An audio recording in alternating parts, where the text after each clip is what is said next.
자, 여러분 안녕하세요. 모두 동산의 동산지기 모무동 심원장입니다. 자, 우리 시험치기 얼마 남지 않았는데 그 전에 혹시나 내가 지금 알고 있는 이론들이 좀 헷갈리지 않으실까 싶어서 그 부분 좀 핵심 이론적으로 중요한 파트만 빠르게 한번 살펴보려고 이 영상을 녹화하고 있습니다. 여러분들 귀로 들으시면서 뭐 설거지 하시다가 주무시면서 귀로 들으시면서 한번 이론 정리를 한다는 생각으로 쭉 한번 같이 한번 해보도록 할게요. 꽤나 많은 내용이기 때문에 좀 지루하실 수도 있어요. 중간에 중지시켰다가 다른 일 또 하시다가 또 보시면 되겠습니다.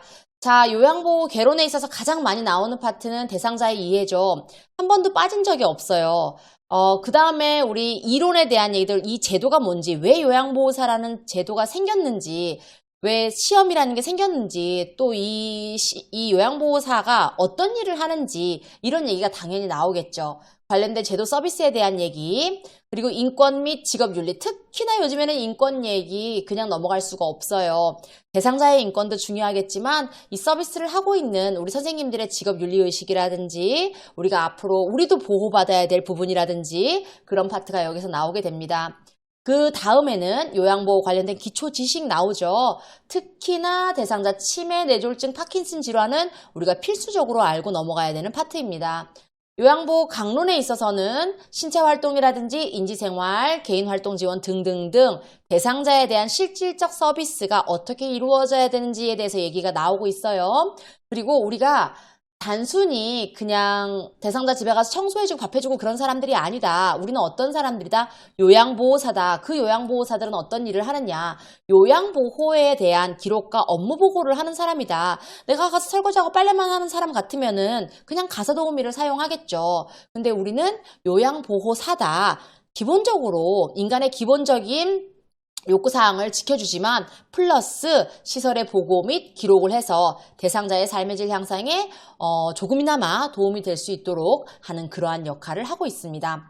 치매요양보호, 임종요양보호, 응급대처 등까지 우리가 오늘 전체적으로 살펴볼 파트입니다. 자, 그러면은 실질적으로 내용에 들어가서 요양보호의 대상자의 이해 파트에서 뭐가 나온다 그랬죠? 그렇죠. 노년기의 특성 언제나 나오는 얘기예요. 긍정적인 얘기 나와요, 안 나와요? 슬프게도 잘 나오지 않습니다. 긍정적인 얘기만 막 해드리고 싶지만은 막 해드릴 수가 없어요. 자, 그러면은 특히나 어떤 게 그러냐. 내가 지금까지 해오던 것들을 쭉 유지하려고 하고 어떤 걸 해도 새로운 도전을 꺼려하고 이런 것들이 노년기의 특성으로 좀 이렇게 아울러진다. 물론 저는 100% 이렇게 생각하진 않죠. 우리 이제 노년기라고 얘기하는 그런 노년에 계신 분들 중에 액티브하신 분들 계시잖아요. 그런 분들은 여기에 해당하지 않을 수도 있죠. 그렇지만 우리가 대상으로 보고 있는 대다수의 노년에 해당하는 대상자들은 이런 특성을 가졌더라. 자, 시험이니까 우리가 그렇게 암기를 해주셔야겠죠. 잔존 능력이 저하되고 가지고 있는 능력 자체가 줄어든다는 얘기예요. 다시 젊어지고 싶지만 우리 젊어질 수 있어요? 없어요? 없죠? 우리 그걸 뭐라 그래요? 돌아가고 싶지만 돌아갈 수가 없어요. 비가역적인 진행이라고 얘기합니다. 그래서 이런 것들 혹시나 헷갈렸던 단어들 한 번 더 머릿속에 넣고 가셔야 되겠죠. 노인과 가족관계도 조금씩 변해요. 어떤 상황에서 변해요? 우리가 특히나 배우자가 사별하는 그런 단계를 겪게 됩니다. 이제 혼자 사는 삶에 대해서 내가 스스로 적응해내야 될 시기가 있다는 거죠. 처음에 막 우울하고 모든 게 다 잃은 것 같고 이런 시기는 1단계고요. 1단계가 지나고 나면 내가 어느 정도 나 혼자 사는 삶에 대해서 인식을 하고요. 그 다음에는 적극적으로 살아가는 방법들을 터득하게 됩니다. 우리는 그 단계를 1단계에서 3단계까지 나누고 있고요. 선생님들께서도 기억하실 때 특히나 1단계 파트를 가장 많이 기억하시면 좋겠습니다. 부모와 자녀는 어떤 관계를 가져요? 두 가지밖에 안 나와요. 특히나 요즘에는 이 empty nest syndrome보다는 수정 확대 가정을 많이 얘기하고 있습니다. 빈 둥지.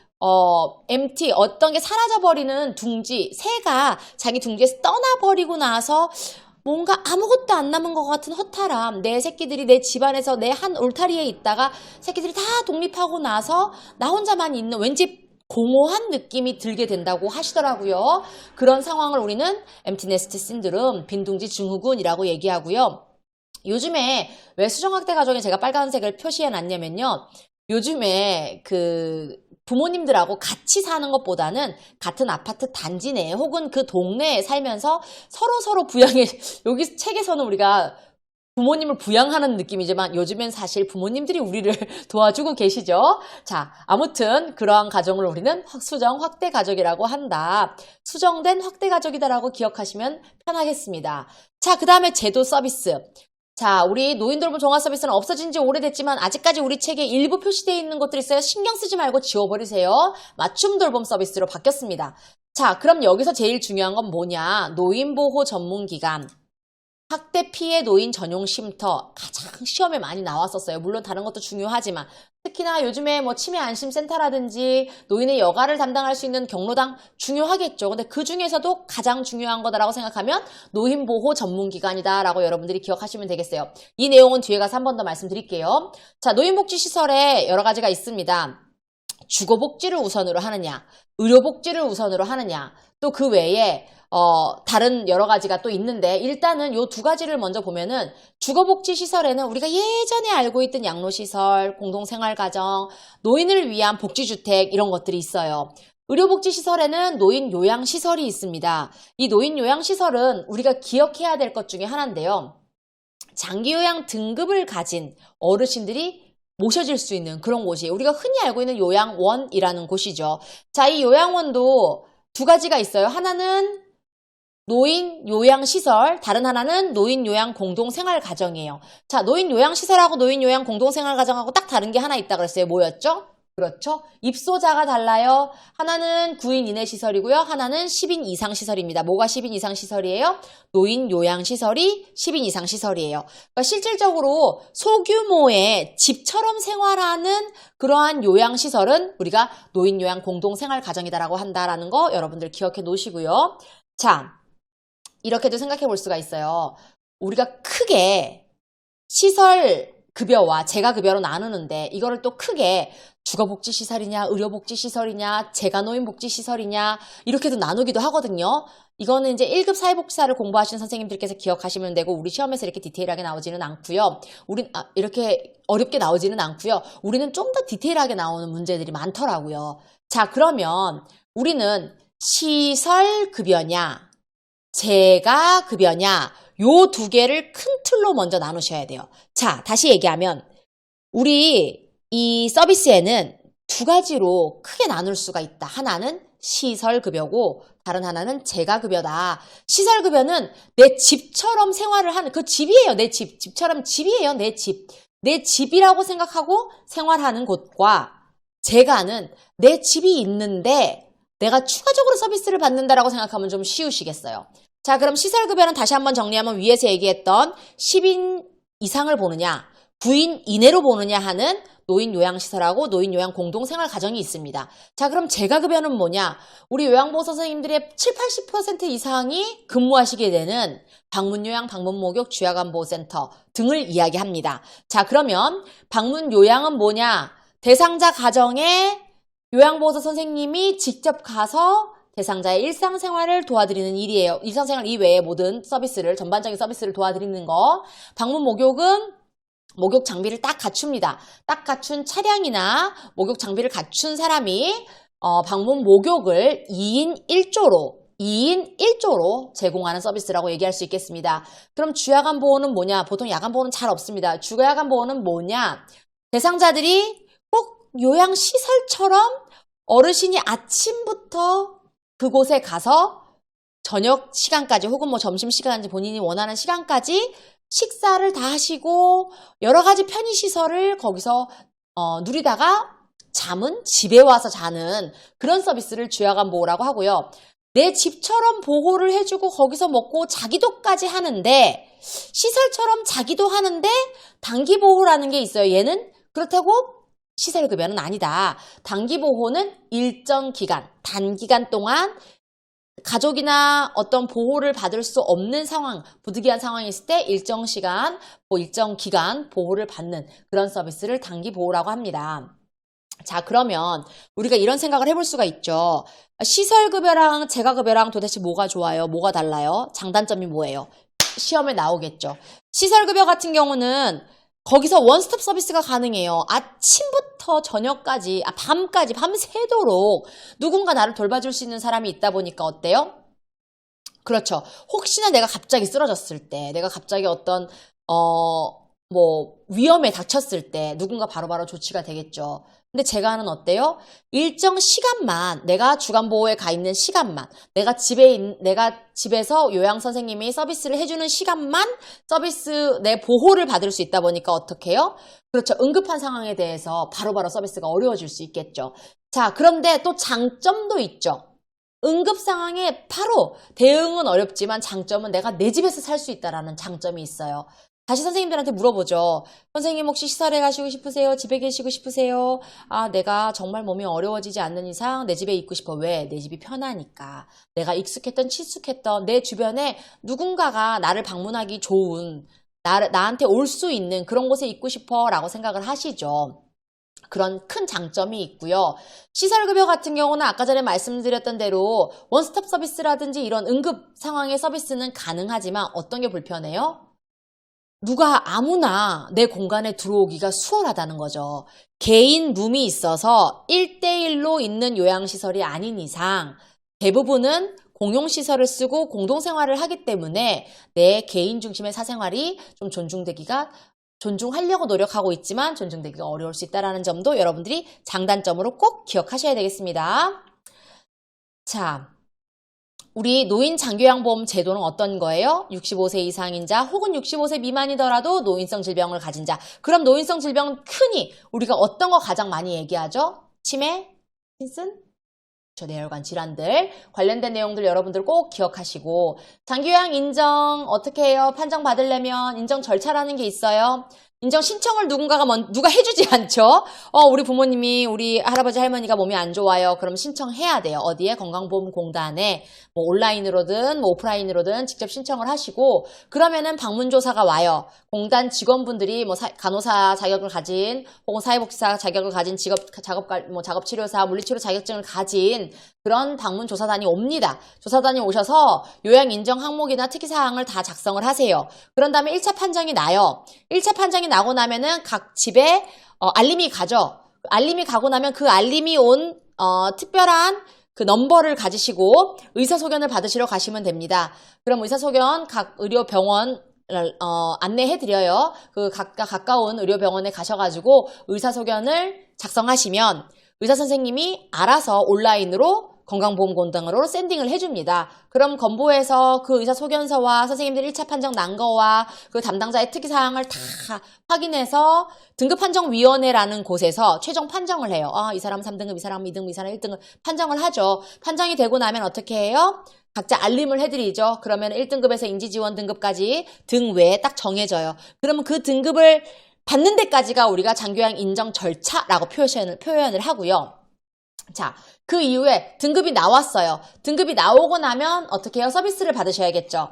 서비스를 받는 것을 우리는 장기요양 서비스 이용 절차라고 해요. 등급을 딱 받았어요. 등급 받고 나면 이제부터는 건보에 가서 물어보는 거 아니죠. 건보가 아니라 내 인증서를 가지고 가까운 복지센터를 가십니다. 그러면은 내가 장기요양에서 제가 서비스를 아까 말씀드린 대로 재가급여를 이용할지 시설급여를 이용할지 판단해 보시고 나에게 맞는 센터를 가시면 되겠죠. 시설을 이용하면 시설을 방문하시면 되고 재가 이용이면 재가를 방문하시면 됩니다. 그럼 재가센터장들은 사회복지사들이 대상자 가정에 가서 서비스가 잘 이루어질 수 있게끔 계획을 수립하고 욕구조사를 다 합니다. 그러고 난 다음에 그 계획된 수립된 내용을 가지고 우리가 이런 서비스를 할 거예요 라면서 대상자한테 설명을 해요. 그럼 대상자가 오케이라고 하시면 그 자리에서 우리가 계약서를 작성합니다. 계약서와 이 서비스 계획 수립서를 가지고 와서 동의받은 내용을 온라인상에 입력을 하고 승인 절차를 밟으면 우리가 서비스를 제공할 수 있게 돼요. 서비스를 제공하고 난 다음에는 센터에서는 현재 대부분의 센터들이 대상자 가정을 한 달에 한 번 방문해서 모니터링을 실시하고 있습니다. 이 과정을 우리는 뭐라 그래요? 장기요양 서비스 이용 절차라고 합니다. 자, 그럼 이런 장기요양 서비스를 이용할 수 있는 사람들은 어떤 사람이냐? 등급을 받은 사람이다. 등급은 어떤 등급이 있느냐? 1등급에서 5등급까지 있다. 그리고 추가적으로 인지지원 등급이 있다. 자, 그런데 1등급에서 5등급까지 우리는 1등급 와상 완전히 누워 계시는 거예요. 눈만 껌뻑껌뻑 하시거나 전혀 움직이실 수 없어요. 이런 분들을 뭐라 그러죠? 전적으로 누군가의 도움이 필요한 사람이라 그래서 95점 이상의 대상자. 자, 2등급 같은 경우는 상당 부분 내가 거의 와상 상태라서 움직이기가 어렵고 누가 겨우 도와주면 살짝 일어나서 식사를 하실 수가 있고 다시 또 누워서 생활을 해야 되는 이런 부분들을 우리가 대부분 2등급 대상자라고 말씀드립니다. 3등급 대상자들은 조금 옆에서 도와주시면은 2등급 대상자들보다는 조금 더 활발하게 움직이실 수 있지만 그렇다고 본인이 마음대로 움직이실 수 있는 상황은 아니에요.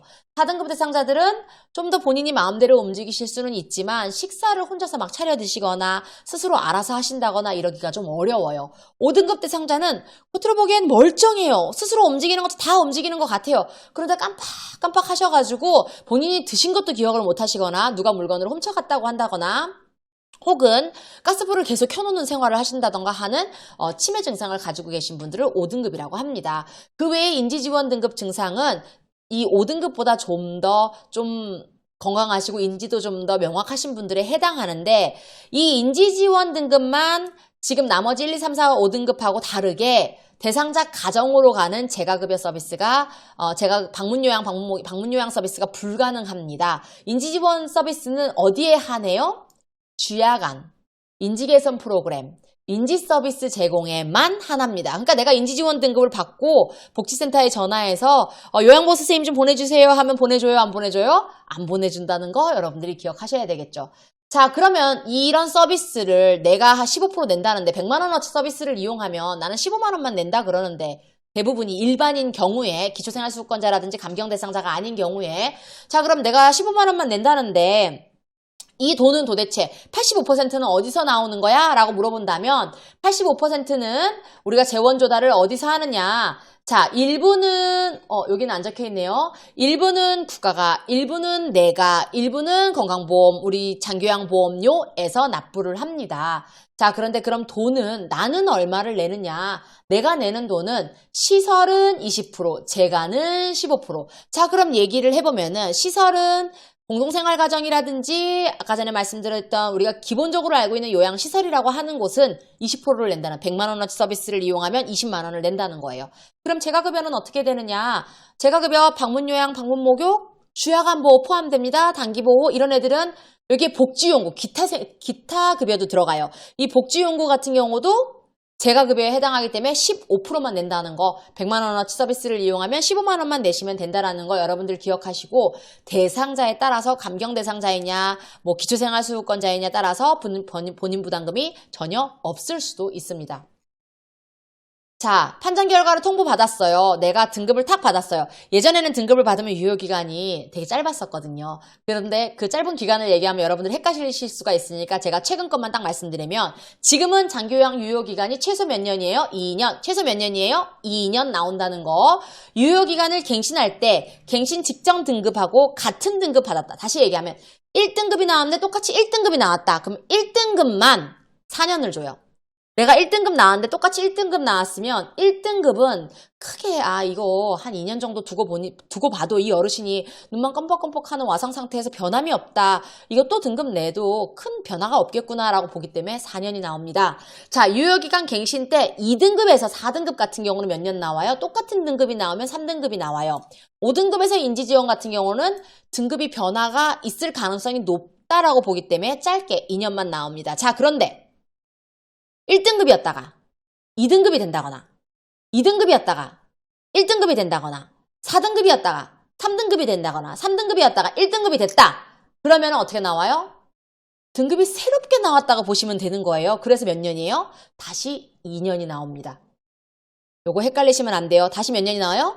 2년이 나와요. 자, 그 다음에 이거는 간혹 한 번씩 시험에 나오는 건데 그래도 혹시나 나올 수 있으니까 잠깐 짧게 설명드리면 특별현금급여라는 게 있어요. 우리가 가족요양 서비스 이래서 60분, 90분 서비스가 있어요. 학원에서 설명 들으셨죠? 그 가족요양 서비스랑 별개로 도서상간 지역에 아무런 센터도 없어. 요양보호사도 없어. 아무것도 없어. 그런데 어르신이 등급은 나왔어. 그런 사람들한테 아무도 서비스를 해줄 수는 없다. 그런데 등급이 나온 사람 그냥 어떡할 거예요? 아까워요. 뭐 가족들이 손해볼 거예요? 어쩔 거예요? 아무런 서비스도 받을 수 없다는데 그럴 때 가족요양비라고 해서 우리 장교양 급여를 현금으로 일정 부분 지급받을 수 있도록 해주는 서비스를 가족요양비라고 얘기합니다. 특별현금급여 3가지가 있지만 한 가지만 외우시면 돼요. 2가지는 현재 진행되지 않고 있습니다. 자, 또 넘어가서 장기요양 인정 신청 이런 식으로 하면 된다라고 나오고 요것만 기억하세요. 유효기간이 끝나기 90일 전부터 30일 전까지 장기요양 보험의 갱신은 언제부터 언제까지? 등급이 끝나기 30일 전부터 90일 전 사이에 신청하시라. 근데 이거 잘 헷갈리고 어려워하니까 실제 내가 대상자라면 건보나 여러분들이 속해 있는 기관에서 알아서 다 도와주시기는 합니다. 자, 그 다음에 장기요양을 받아요. 등급 인정서라는 거 받습니다. 인정서와 함께 뭘 받냐면요. 개인별 장기요양 이용 계획서라는 걸 받습니다. 이 계획서 안에는 뭐가 들어있냐. 아, 네가 얼마의 돈을 사용할 수 있는지, 네가 어떤 서비스를 사용할 수 있는지, 여기에는 방문 요양을 쓸 수 있는지, 방문 목욕을 쓸 수 있는지, 방문 간호를 쓸 수 있는지, 어떤 걸 써야 되는지, 급여 종류와 몇 번을 쓸 수 있는지, 대략적으로 네가 너에게 맞는 거는 몇 회나 되는지, 이런 것에 대한 횟수, 비용, 이런 것들이 자세히 기록이 돼 있어요. 자, 다시 돈에 대한 내용 어디에 적혀 있어요? 개인별 장기요양 계획서에 적혀져 있어요. 다시 그 비용, 본인 부담률, 어떤 서비스를 이용하는지, 횟수 이런 거 어디 적혀 있어요? 개인별 장기이용 계획서에 적혀 있습니다. 꼭 외우셔야 됩니다. 또 다음 넘어가서 이거 쭉 넘어갈게요. 자, 요양보호 업무에 대한 얘기해 볼게요. 우리가 할 수 없는 업무가 있습니다. 우리가 할 수 없는 업무 뭐예요? 자, 두 가지. 기능회복 훈련하고 간호처치 서비스. 우리 할 수 있어요? 없어요? 우리가 할 수 없어요. 요거 꼭 기억하셔야 되고. 자, 헷갈리시는 것 중에 요 신체활동 지원 서비스 중에 11번 신체 기능의 유지 증진을 이런 데다 딱 하나 둔단 말이에요. 선생님들 헷갈리시게. 그러면서 기능회복 훈련 서비스에 우리 신체활동 지원 서비스에 해당하는 것은 1번 신체인지 향상 프로그램, 2번 기본동작 훈련, 3번 일상생활 동작 훈련, 4번 신체 기능 유지 증진, 5번 작업치료 딱 이래 놓는다고요. 그러면은 말이 다 비슷하기 때문에 선생님들이 헷갈려 하시겠죠? 헷갈리시면 안 돼요. 신체활동 지원 서비스에 해당하는 건 단 한 개, 신체 기능의 유지 증진 뿐이 없습니다. 자, 요양보호 서비스 제공 원칙 너무나 상식적인 부분이라서 이런 걸로 넘어가도록 할게요. 선생님들께서 생각했을 때, 사람을 때리지 말아야지. 어르신을 차별하지 말아야지. 이렇게 생각하시잖아요. 누구나 다 그렇게 생각하시잖아요. 그렇죠? 그런 내용에 대한 내용입니다. 자, 요양보호사는 여러 가지 역할을 수행한다는 거 단순히 우리가 그냥 가서 대상자의 비위나 맞추고 청소나 해주고 빨래나 해주는 사람들이 아니다. 우리는 이런 역할을 하는 사람들이다라는 것도 한번 머릿속으로 눈으로 한번 보시고. 자, 노인의 인권보호는 사실 이 노인복지 서비스 기관에서 인권 침해되는 일이 생기면 안 되죠. 어린이집에서 아이들 때리는 일이 일어나면 안 되죠. 똑같은 거예요. 일어나면 안 되는데 그런 일이 혹시나 일어날까봐 사전에 방지하기 위해서 우리는 이런 윤리 강령에 대해서 공부를 합니다. 자, 그러면은 노인 인권 보호 보시면은 이 생활이에요. 리을입니다. 생활 단계에서는 이런 게 있고 퇴소 단계에서는 이런 거 있다 하는데 주로 시험에는 생활 단계에 대한 얘기가 나오고요. 이거는 선생님들 무조건 예시로 나와요. 홍씨 할아버지가 침대 생활을 하고 싶었는데 침대 생활을 못하고 매트 생활을 했다. 김씨 할머니가 머리카락을 기르고 싶었는데 머리카락 길지 못하게 짧게 잘라버렸다. 이러한 얘기들 많이 있거든요. 파마를 했는데 파마약을 너무 싸구려를 써서 머리카락이 다 타버렸다. 이 못돼 먹은 요양보호사야. 이런 예시 들었던 거 기억나시죠? 그거 혹시 지금 제가 이렇게 언뜻 말씀드렸는데 기억이 딱 떠오르지 않는다면 여러분들 요 파트만 다시 책 가지고 오셔가지고 꼭 좀 읽어보시기 바랍니다. 너무 많아서 다 짚으면 우리 오늘 하루 종일 해도 못하기 때문에 또 넘어갈게요. 자, 학대 유형 쉽게 알고 넘어갈게요. 학대 신체 정서, 신체 때리고 어쩌고 하는 거 정서, 우리 모욕, 비난, 무시 이런 거 다 정서예요. 성적, 실질적으로 뭐 성적 수치심을 주는 거, 성희롱, 성추행, 성폭행 다 여기 들어가죠. 경제적, 돈, 내 자산에 어떠한 영향을 미치는 거, 방임, 신경도 안 써 내버려 두는 거예요. 자기 방임, 내가 나도 스스로를 보호할 의무가 나도 나를 포기했어. 이런 사람들 자기 방임이죠. 유기, 자녀가 혼자서 생활할 수 없는 어르신들을 그냥 갖다 버려버리는 거예요. 유기라고 얘기를 하죠. 자, 근데 여기서 또 헷갈리는 거 있어요. 어르신 집에 갔더니 미납된 고지서가 널브러져 있더라. 자, 이거는 어디에 해당하는가?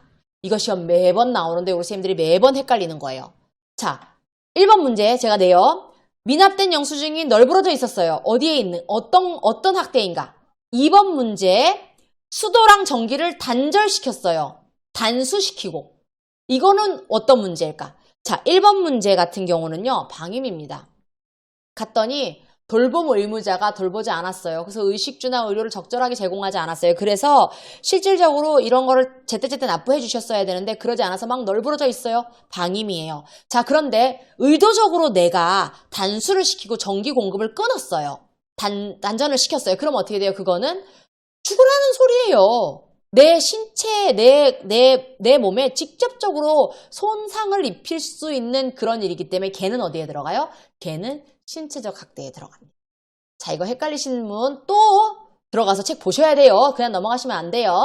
자, 요양보호 인권보호 얘기할 때 산업재해보상보험 나오죠. 산업재해보상보험은 내가 산재를 받는 대상자예요. 그런데 내가 속했던 센터가 문을 닫았어요. 그래도 받을 수 있어요? 없어요? 받을 수 있습니다. 내가 퇴직을 하거나 우리 센터가 다 없어져도 받을 수 있다. 내가 빚이 엄청 많아요. 근데 내가 산재를 받고 있는 사람이에요. 내가 빚이 많은데 산재금이 들어오면 내 빚 때문에 내 산재금을 못 받나요? 아니죠. 보험급여는 양도 또는 압류할 수 없어서 채권자가 건드릴 수 없습니다. 이 보험급여 너 꽁으로 생긴 돈이니까 세금 떼요? 안 떼요? 안 떼요. 이거 꽁으로 생긴 돈 아니에요. 내가 아파서 생긴 돈이기 때문에 세금도 떼지 않습니다. 기억하시기 바래요. 성희롱 구분할게요. 자, 우리 대상자에 대해서 성추행, 성희롱하면 안 돼요. 알고 있어요. 근데 나도 당할 때가 있어요. 내가 당할 때 언어적 행위, 육체적 행위, 시각적 행위 있어요. 자, 시험에 가장 많이 나왔던 요양보호사 선생님들에 대한 시험 내용 중 이런 문제 있었어요. 자, 이리 와서 자, 옆에 앉아가지고 술 좀 따라봐 라고 했어요. 이거 뭐예요? 이거 뭐예요? 옆에 앉아서 술 좀 따라봐. 언어적 행위입니다. 헷갈리지 마세요. 옆에 앉아서라고 하니까 일부 선생님들께서는 옆에 앉아서라고 얘기하니까 이거 왠지 그거 술 따르라는 얘기니까 신체적 아니야 라고 오해하실 수 있는데 그런 얘기 아닙니다. 자, 그것도 기억하시고 자, 또 장기요양 성희롱이 발생했어요. 우리 선생님들은 시험 내오는 건 딱 한 개.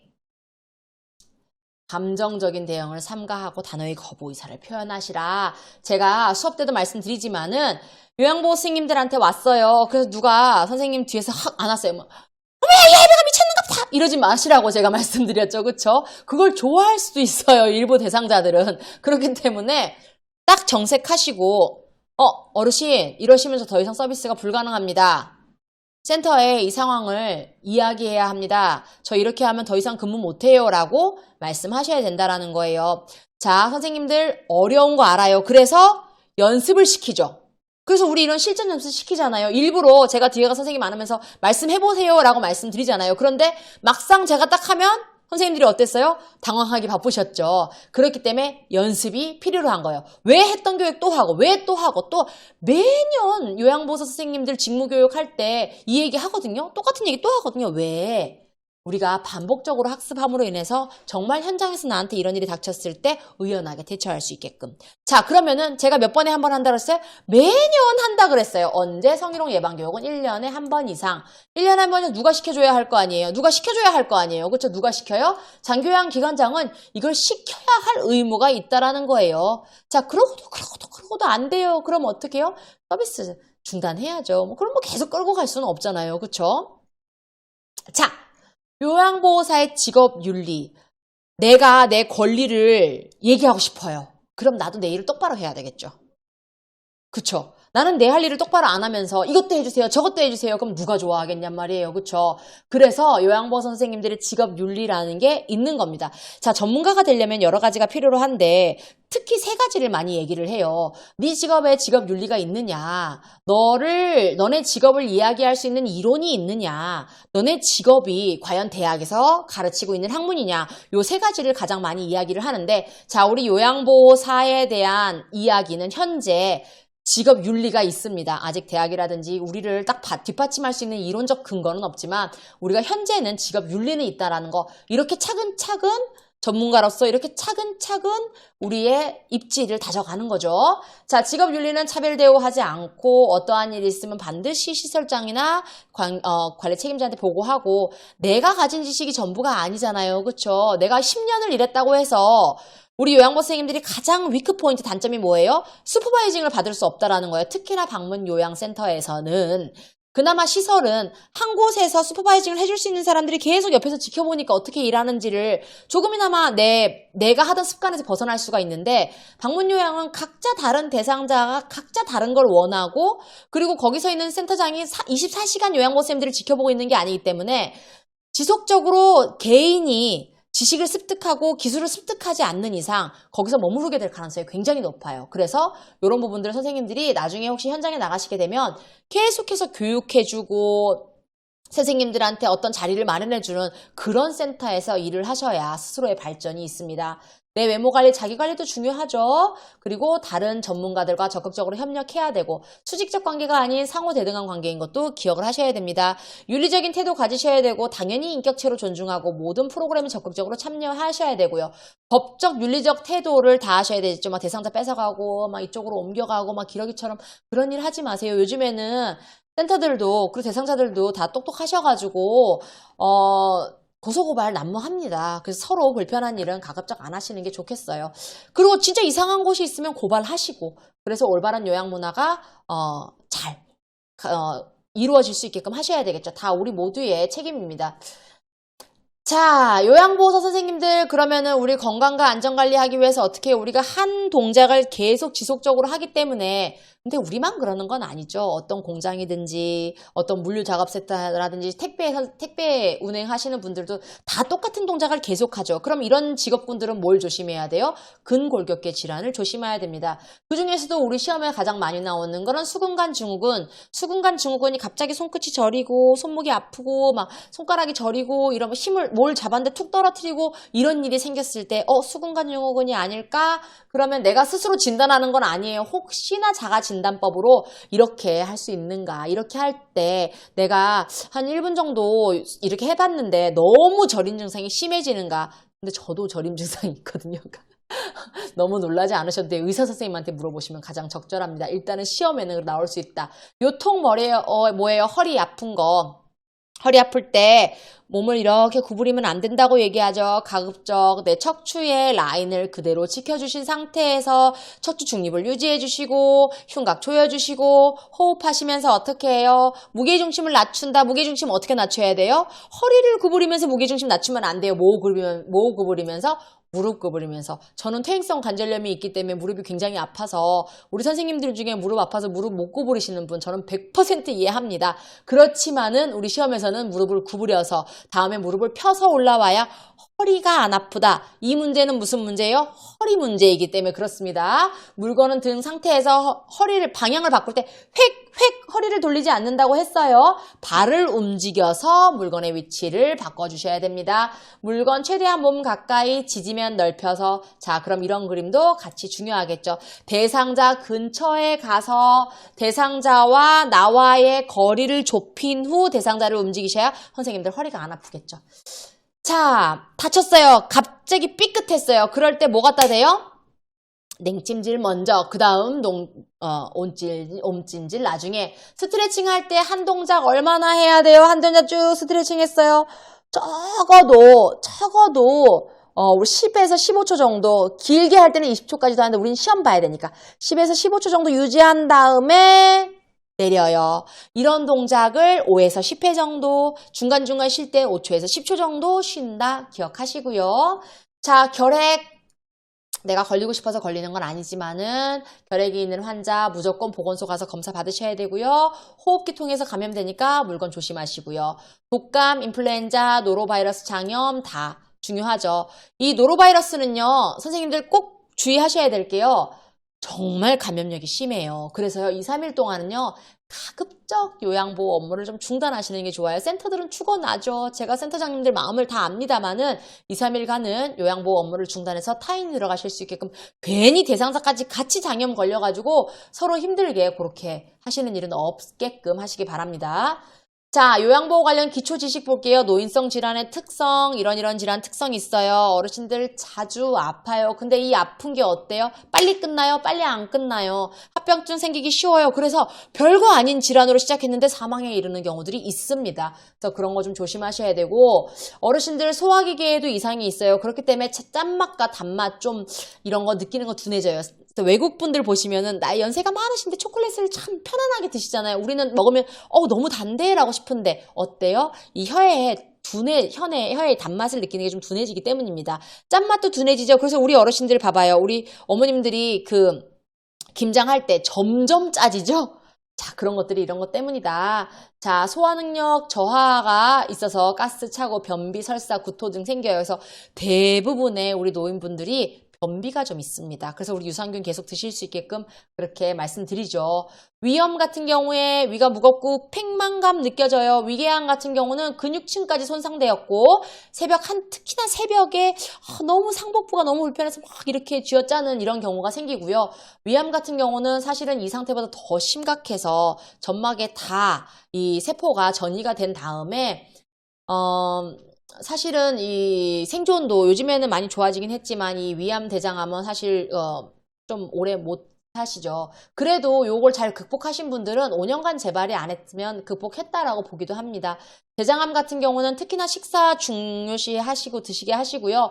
통곡식 생채소, 동물성 식물 섭취 줄여야 되고요. 식물성 지방 섭취를 늘리시는 게 맞습니다. 설사 같은 경우에 설사가 났다고 해서 우리가 무조건 물 같은 거 못 드시게 하면 안 되죠. 설사가 날수록 물은 드셔갖고 탈수를 예방하게 하셔야 되는 거죠. 그리고 장 운동을 증가시키는 음식들은 피해 주셔야 됩니다. 변비 같은 경우는 내가 항상 2, 3일에 한 번씩 봤다라고 하면 변비라고 할 수 없죠. 그런데 나는 맨날 하루에 한 번씩 변을 봤던 사람인데 하루에 한 번씩 이제 변을 못 본다라고 하면 변비라고 얘기할 수 있겠습니다. 호흡기계 질환 중에 가장 시험에 많이 나오는 것은 독감입니다. 독감 얘기하면 뭐가 같이 나와요? 매년 1회 예방접종을 한다. 매년 1회 예방접종하는 질환 중에 여러 가지를 적어놓고 어떤 질환이 있는가 1번 독감이 가장 정답으로 나올 가능성이 높아요. 독감이 없다면 인플루엔자를 찾으시면 됩니다. 폐렴 같은 경우는 폐 조직에 염증이 생겨서 그래서 우리 어르신들 음식을 잘못 넘겨가지고요. 그래서 돌아가시는 경우들도 있어요. 그 폐 쪽에 음식물이 들어가면서 걔가 염증을 일으켜가지고 항생제랑 이런 게 안 들어가지고 돌아가시는 분들이 있어서 식사하실 때 이럴 때 굉장히 조심하셔야 되고요. 천식은 만성적인 염증성 질환이에요. 기도에 생기는. 그래서 이런 거 계속 이런 호흡을 하시고요. 혹은 중간중간에 호흡을 어려워서 못하셔서 위험에 있는 경우들이 있기 때문에요. 기관지 확장제 투여하는 거 잊지 마셔야 되고요. 특히나 갑자기 온도 변화는 이분들한테 굉장히 위험하니까요. 조심하셔야 됩니다. 폐결핵 같은 경우는 2주 이상 기침과 흉통 증상이 있고요. 이거 왜 이러지? 막 이런 모습이 보여요. 폐결핵 있는 분들은 항결핵제를 드시면 괜찮고 다른 사람한테 급속도로 감염을 시킬 수 있고 특히나 요즘에 이게 결핵 완치자들이 당연히 있으니까 옛날만큼 폐결핵 막 두렵게 얘기는 하진 않지만 굉장히 많은 약을 오랫동안 드셔야 되거든요. 그리고 하루도 빠짐없이. 그래서 병원에서 이게 보균자지만은 전파자가 아니다라는 판결이 날 때까지 조심해 주셔야 됩니다. 그 다음 심혈관계 질환자들이죠. 심혈관계 질환, 우리 혈압이 최고 140, 그리고 최저 90 이런 경우 우리는 고혈압이라고 얘기하고 고혈압 환자에서 사실 제일 중요한 거는 뭐냐? 약을 계속 먹어야 된다는 거예요. 약을.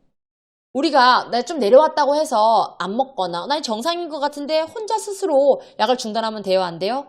안 돼요. 고혈압 약을 먹어서 내 몸에 안 좋은 것보다 안 먹어서 갑자기 돌아가실 가능성이 높기 때문에 꼭 드셔야 되고 심부전 같은 경우는 우리가 이 심장이 이게 서로 펌프질을 해가지고 쫙 주르면서 이게 피를 쫙 뿜어줘야 되는데 이 수축력이 저하가 되는 거예요. 그렇다 보니까 이게 제대로 혈액순환이 안 되겠죠. 그럼 어떻게 해요? 호흡곤란, 걷기, 계단 오르기 등 이런 어떤 이 혈액순환이 되면서 이 산소가 몸 안으로 쫙 퍼져야 되는데 그게 안 되니까 호흡곤란이 발생하게 되겠죠.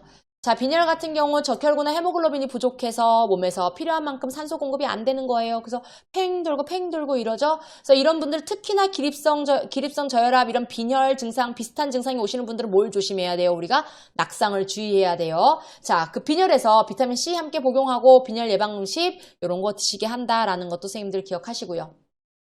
근골격계 우리가 주로 얘기하는 거는 퇴행성 관절염하고 또 뭐 있어요?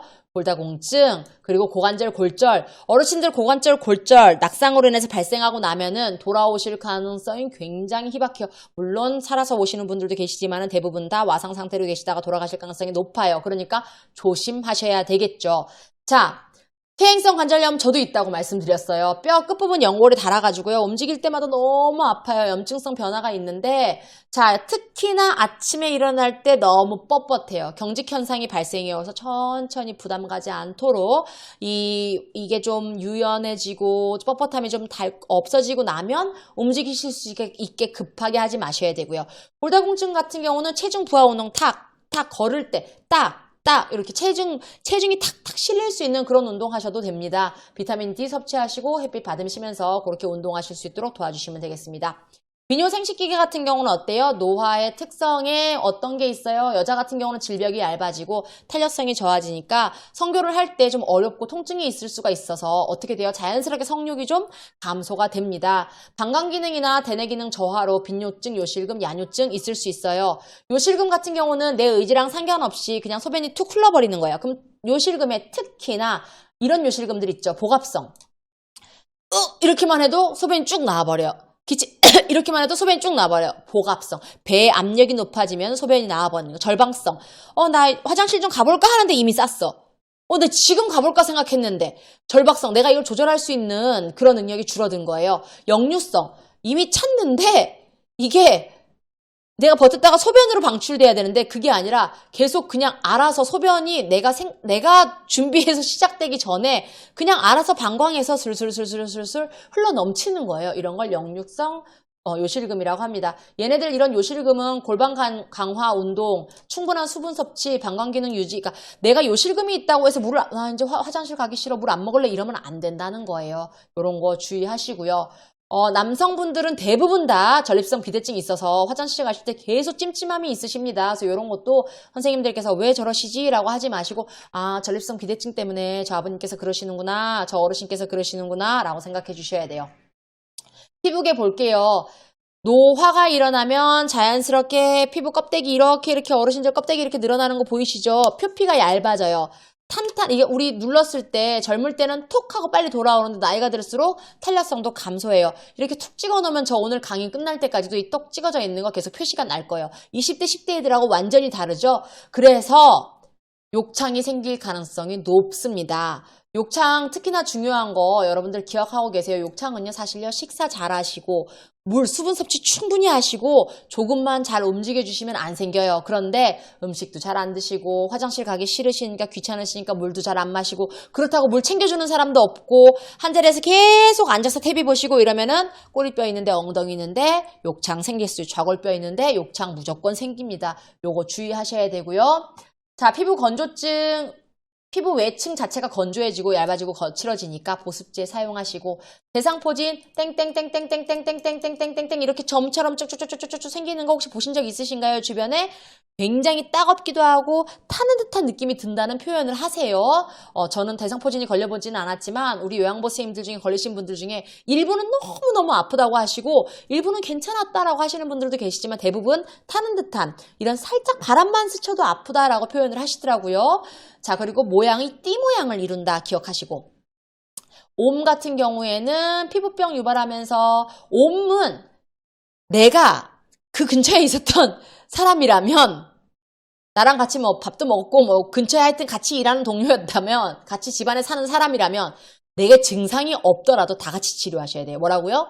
증상이 없더라도 다 모든 사람이 증상 유무에 상관없이 뭐라고요? 함께 치료한다. 머리니 같은 경우는 어때요? 머리니 같은 경우에 대상자에게 감염 가능성이 있는 거 접촉하지 않으시면 됩니다. 자, 머리니는 55도에서 한 5분 정도만 하면 다 죽어요. 그런데 옴은 독해. 그래서 3일간 햇볕에 널리거나 다리 위로 다리 누에 꼭 3일 동안은 가급적 사용하지 않는데 확실하게 죽을 때까지. 그리고 얘는 뜨거운 물로 10분에서 20분간 세척도 해야 돼요. 다르죠? 자, 감각기계 노화에 따른 특성입니다. 시험에 무조건 나와요. 아픈 거 뭐예요? 이렇게 기억하시면 아픈 거 뭐예요? 녹내장 아파요. 자, 안압이 상승. 눈에 압이 상승하니까 너무너무 아파요. 눈이 터질 것 같은 느낌이 들어요. 녹내장, 백내장 뿌옇은 백색깔 생각을 하세요. 뿌예요. 뿌해서 아프지는 않지만 내 시력이 잘 떨어졌다, 안 보인다라는 느낌이 듭니다. 그래서 그런 거 위주로 기억하시고 노인이 되면 난청 잘 안 들려요. 보청기 이용하게 되겠죠. 내분비계, 뇌신경계 내분비계, 지금 우리 내분비계 인슐린 민감성, 우리 인슐린 얘기하면 뭐 나와요? 당뇨병. 인슐린 어떻게 해요? 우리가 입으로 먹습니까? 아니죠. 인슐린제 꼽죠. 꼽으라고 준 거 입으로 먹으면 돼. 톡 뜯어서 입으로 먹으면 절대 안 되죠. 그쵸? 그거 계속 시험에 나오는 얘기입니다.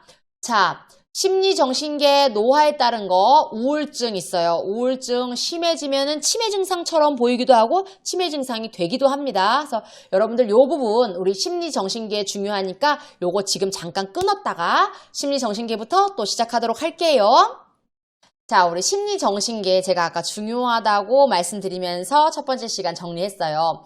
왜 중요하냐? 이 심리정신계의 내용들이 치매랑 다 거의 대부분 다 연결되기 때문이에요. 노화에 따른 특성들 우리 기존에 그 노인의 특성 할 때 신체적 특성 얘기하면서 많이 이야기했던 파트고요. 정서적 특성 얘기하면서도 또 얘기를 했던 파트들이 같이 나오고 있습니다. 자, 우리 주요 질환으로 우울증 나오는데 우울증이 왜 중요하다 그랬어요? 우울증은 치매랑도 굉장히 밀접하게 연결이 되어 있습니다. 우울증이 굉장히 심해지면요. 우울증성 치매가 이렇게 발전될 수도 있습니다. 자, 우울증이나 선망 같은 경우는요. 발병이 갑작스럽게 일어나고요. 그리고 나타났다가 회복되기도 하고 좋아지기도 하고 그러는 현상들이 있습니다. 그런데 치매는요. 서서히 나타나고요. 긴 기간 나타나고요. 특히나 이 단기 기억이 심하게 저하되는 파트들이 있다는 거 여러분들이 좀 기억해 주시기 바랍니다. 자, 우리 선망 같은 경우는 일시적으로 일어나는 현상이기 때문에 회복될 가능성이 굉장히 높아요. 치매는 회복될 가능성이 떨어지죠. 네, 거의 없다라고 표현을 하시죠. 만성질환이고요. 선망은 급성질환입니다. 이 부분을 여러분들이 좀 기억해 놓으시면 좋겠습니다. 선망은요. 순간 초기에 좀 사람들을 못 알아보고 좀 어수선해하고 두려워하고 이러한 증상들이 있지만 회복이 돼 가실 수 있고요. 그런데 치매 같은 경우는요. 초기에는 멀쩡하게 알아보시는 것 같은데 점차 갈수록 지시대명사, 인칭대명사를 사용하시 저희 하면서 그분에 대한 정확한 호칭이나 명칭을 이야기할 수 없게 되고요. 그 다음에는 나중에 점차적으로 사람 자체를 그 사람이 어떤 사람이 자체를 잊어버리게 되는 그러한 현상들이 생기게 됩니다. 우리 치매 현상을 갖고 계신 분들은 이 집중력이 떨어지지는 않아요. 근데 선망 증세를 갖고 계신 분들은 집중력의 저하가 현저하게 도드라진다는 거 그런 차이점도 좀 알고 계시면 좋겠습니다. 자, 그리고 우리 질환에서 치매, 뇌졸중, 파킨슨 이 세 가지가 노인성 질환으로 가장 많이 짚고 넘어가는 파트인데요. 치매 같은 경우는 여러 가지 질환, 인지기능, 또 인지기능이 심해지면 인지장애, 정신행동 증상 이런 것들이 다 한꺼번에 나타나게 되고요. 이러한 판단력, 어떤 내 인지 능력 이런 것들이 다 떨어지게 되면 사실 신체적인 능력도 손가락으로 움직이는 능력이 없어진 건 아닌데 내가 가지고 있는 움직임은 다 가능한데 어떻게 움직여야 되는지 이 물을 삼키는 거, 이 목구멍에 이상은 아무것도 없는데 이 물을 삼켜라고 하는 뇌에서 명령을 내려주면 우리가 꿀꺽 삼키는 이거를 하실 줄 모르는 거예요. 잊어버리게 되는 거예요. 그래서 나중에 목에 뭐가 걸린다던가 그러다가 식사를 하시다 돌아가시다던가 이런 일들이 생기는 거죠. 자, 뇌졸중 같은 경우는 뇌에 혈액을 공급하는 혈관이 막혀서 터지거나 혹은 거기서 이제 그걸로 인해서 막혀서 장애가 생기거나 하는 걸 이제 뇌혈관 질환 전체적으로 얘기하는데요. 그 중에 이제 뇌졸중은 이러한 증상들이 발생될 수가 있습니다. 우리는 이런 것들 전구 증상을 통해서 알아낼 수가 있는데요. 전구 증상 같은 경우는 갑자기 주위가 팽팽 돈다는 느낌을 받는다거나 아니면 한쪽으로 자꾸 이렇게 치우치게 돼서 넘어지게 된다거나, 그럼 눈이 안 보인다거나 갑자기 둘로 보인다던가, 머리에 뭔가를 세게 딱 맞은, 벼락을 맞은 것처럼 두통이 온다던가, 이러한 증상이 있을 때 혹시 뇌졸중이 아닌가, 뇌졸중 전구 증상이 아닌가 라고 생각해 볼 수가 있고, 팔이 한쪽이 몸의 오른쪽이든지 한쪽 면이 이렇게 뭔가 힘이 쭉 빠지고 마비가 오는 증상이 오면 이것도 하나의 전구 증상입니다. 파킨슨 같은 경우는 우리 요양보서 선생님 나중에 자격증을 받으시고 나서 현장에 가시게 되면 파킨슨 대상자분들이 계세요. 그분들에게 우리가 가장 오해를 많이 하는 것 중에 하나가 뭐냐면, 지금 현장에 안 가시더라도 나중에 이 공부를 하셨다면 주변에 파킨슨 대상자들이 계시면 그분들이 혹시 나한테 화가 났나? 지금 기분 나쁜 일이 있으신가? 이렇게 생각하지 마시라는 거예요. 이분들이 이 무표정, 이 관절, 근육의 경직 이런 것들이 있다 보니까 화가 난 것처럼 보일 수가 있어요. 그래서 그렇지 않다라는 거. 또 이분들이 안정적인 자세에 있어서도 가만히 있는데도 이렇게 떤다든가, 팔을 이렇게 떤다든가. 근데 요즘에는 약들이 좋아서 이렇게 떠는 현상들은 굉장히 많이 완화가 되었는데, 그러한 증상들이 본인들이 뭔가 어떤 원해서라든지 그래서 그러는 게 전혀 아니다라는 것도 여러분들이 꼭 기억하시고, 노인은 영양적인 부분 신경 써주셔야 되고, 운동 부분 신경 써야 되고, 주무시는 거 신경 써야 되고, 물론 성생활도 무시하시면 안 되겠고, 약물 사용 우리가 계속 지속적으로 지켜봐 주셔야 됩니다. 금주, 적정 음주 이런 것도 다 포함이 되는데, 자, 위에 다시 올라가서 가장 많이 중요시하게 여기는 파트는 영양이에요. 우리 대상자분들, 가족분들이 재가센터에 혹은 요양원에 가장 많이 부탁하는 게 뭐예요? 우리 엄마, 아빠 잘 먹을 수 있게 식사를 안 하세요. 먹을 수 좀 있게 해주세요. 이걸 원하거든요. 우리가 어린이집 보낼 때 아이 뭐 원해요? 선생님, 애가 잘 안 먹죠. 좀 잘 먹을 수 있게, 먹을 수만 있게, 좀 뭐라도 먹고 올 수 있게, 다양하게 먹을 수 있게만 도와주세요. 이런 표현 많이 하고요. 저도 이제 시어머님하고 같이 살고 있는데, 저 같은 경우는 어머님이랑 지금 제가 같이 산지, 어머님이 저랑 살아주신 지 10년 넘으셨어요. 근데 저희 어머님 같은 경우도 식사를 많이 안 하시거든요. 그러면 어머님 드셨어요? 뭐 드셨어요? 오늘 뭐 드셨어요? 어머님 요거 드실래요? 요렇게 자꾸 요거 드셔야 돼요. 단백질 드셔야 돼요. 김치만 드시면 안 돼요. 저는 이제 바깥 활동을 많이 하니까 같이 계속 점심때라든지 식사를 계속 같이 하는 게 아니잖아요. 뭐예요? 우리가 계속 걱정하는 게 제대로 드셨을까? 영양을 가장 걱정하거든요. 영양에서 우리가 신경 써야 되는 거 뭐가 있을까요? 골고루 드시게 하는 거 중요하고, 우리 시험에서는 가장 많이 나오는 건 4, 5번입니다. 수분을 섭취할 때 우리가 뭘 제한해야 되는지, 어떤 질환에서는 제한을 해야 되는지, 수분은 웬만하면 다 잘 마셔줘야 되는 질환, 어떤 질환이든지 웬만하면 다 잘 마셔줘야 되는데 제한해야 되는 게 있어요. 자, 염증성 질환은 수분을 많이 마셔줘야 돼요. 기관지염, 비뇨기, 염증성 비뇨기 질환, 이런 건 다 물을 충분히 마셔야 돼요. 자, 그런데 신부전, 안경화, 신부전, 이런 애들은 어떻게 해요? 부신기능 저하증 이런 애들은 수분 섭취를 제한해야 합니다. 근데 이런 것들도요, 내가 임의로 신부전증이시라고요? 물 드시지 마세요가 아니라 정확하게 의료진에게 상의하시고 그렇게 해서 수분 조절도 해주신다면 더 센스 있는, 더 능력 있는 요양보호사 선생님이 되시겠죠. 자, 운동 같은 경우 우리 대상자들이 어때요? 빠르게 착착착착 내 몸을 움직이실 수가 있나요? 어려워요. 그래서 빠르게 방향을 바꾸는 운동들은 좀 동작을 금하셔야 되는 게 맞습니다. 수면 같은 경우에 자주 깨다가 일어나고 내가 잤는데 잔 것 같지도 않고 낮 시간에는 좀 계속 졸리고 이런 현상들이 노화가 되면 당연히 일어나는 증상들이고요. 수면 관리를 하기 위해서 적절한 시간에 일어나서 적당히 활동할 수 있도록 해주고, 너무 잠이 안 온다면 따뜻한 우유 등을 마시게 해주시고요. 너무 고카페인 음료 가급적 드시지 않도록 하시는 게 좋습니다. 성적 욕구가 사라지지 않기 때문에 노인 돼서도 성적인 관심이 계속적으로 있다라고 사실은 보거든요. 학계에서는. 물론 어떤 질의 그 두께가 얇아지고 또 우리의 생식기 자체가 예전만큼 활발하게 이 생식 활동이 일어나지 않기 때문에 어느 정도 어떤 성욕은 조금 줄 수는 있지만 사라지는 것은 아니다라는 것들도 여러분들이 참고로 알고 계시고요.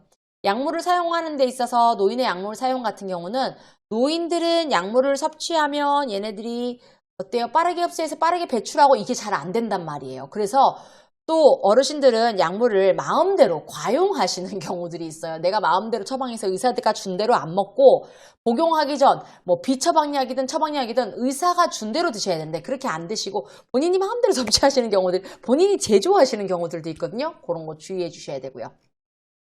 약을 우리 시험에는 요런 걸 시험에서 좋아하더라고요. 약을 자몽 주스와 함께 하면 고혈압, 고지혈증의 부작용을 증가시키니까 그러지 말라고 하고요. 철분제는 오렌지 주스와 함께 복용하면 흡수를 도와준다고 하니까 이것도 그냥 참고사항으로 알고 계시면 좋겠습니다. 예방접종에서 가장 많이 시험에 나오는 것은 대상포진, 인플루엔자고요. 10년마다 파상풍과 디프테리아 추가적으로 맞는다는 것도 참고로 같이 알고 계시면 좋겠습니다. 우리 여름, 겨울 어떻게 해야 돼요? 갑자기 온도 변화 있지 않는 곳 좋아하고 조심해야, 온도 변화 있지 않게끔 조심하고, 여름 같은 경우에는 시원한 장소에서 너무 더운 시간에 밖에서 뛰지 마시라. 그런 얘기 항상 하잖아요. 겨울에 따뜻하게 집에 있다 갑자기 밖에 나가서 추운데 가지 말라. 이런 얘기, 건강하려고 운동하러 갔다가 오히려 더 위험해진다. 이런 얘기 많이 들으셨죠. 자, 요양보호 강론으로 넘어갑니다. 신체활동 지원 우리 어떻게 해야 돼요? 언제나 대상자 중심 강요하지 않아요. 해야죠. 하셔야 돼요가 아니라 우리 같이 한번 해보실까요? 라는 표현 등 우리 대상자 중심의 요양보호 해주셔야 되고, 대상자를 위에서 아래로 내려보는 게 아니라 정면에서 대상자의 눈을 마주보고 이야기하게끔 그렇게 하시고, 식사, 영양관리, 식이 종류 여러 가지 종류가 있겠지만은 치아에 문제가 없고 전혀 소화에 문제가 없다면 그거를 굳이 잘게 썰어드릴 이유가 없겠죠. 맛있게 좋아하는 음식 드실 수 있도록 도와드려야 되는데, 만일 치아 자체의 개수가 몇 개 없고 삼키는데 문제가 있는 대상자들, 이런 분들은 갈아서 만든 음식을 드려야 되고, 치아에 씹는 것은 어렵지만 이 넘기는 건 문제가 없다면 좀 잘게 썰어줘야 되고, 이런 것들을 여러분들이 기억하시겠죠? 자, 식사 자세의 올바른 자세는 자세입니다. 이거 오타가 있었죠? 식사 자세의 올바른 자세 같은 경우는요, 이 윗부분이 대상자의 배꼽 위치에 올 수 있는 게 가장 좋고요. 의자에 앉을 때 이렇게 걸터 앉지 않고 의자 깊숙이 앉아가지고 식탁에 팔꿈치를 올릴 수 있는 그 정도 높이가 좋습니다. 시험에 자주 나오는 파트예요.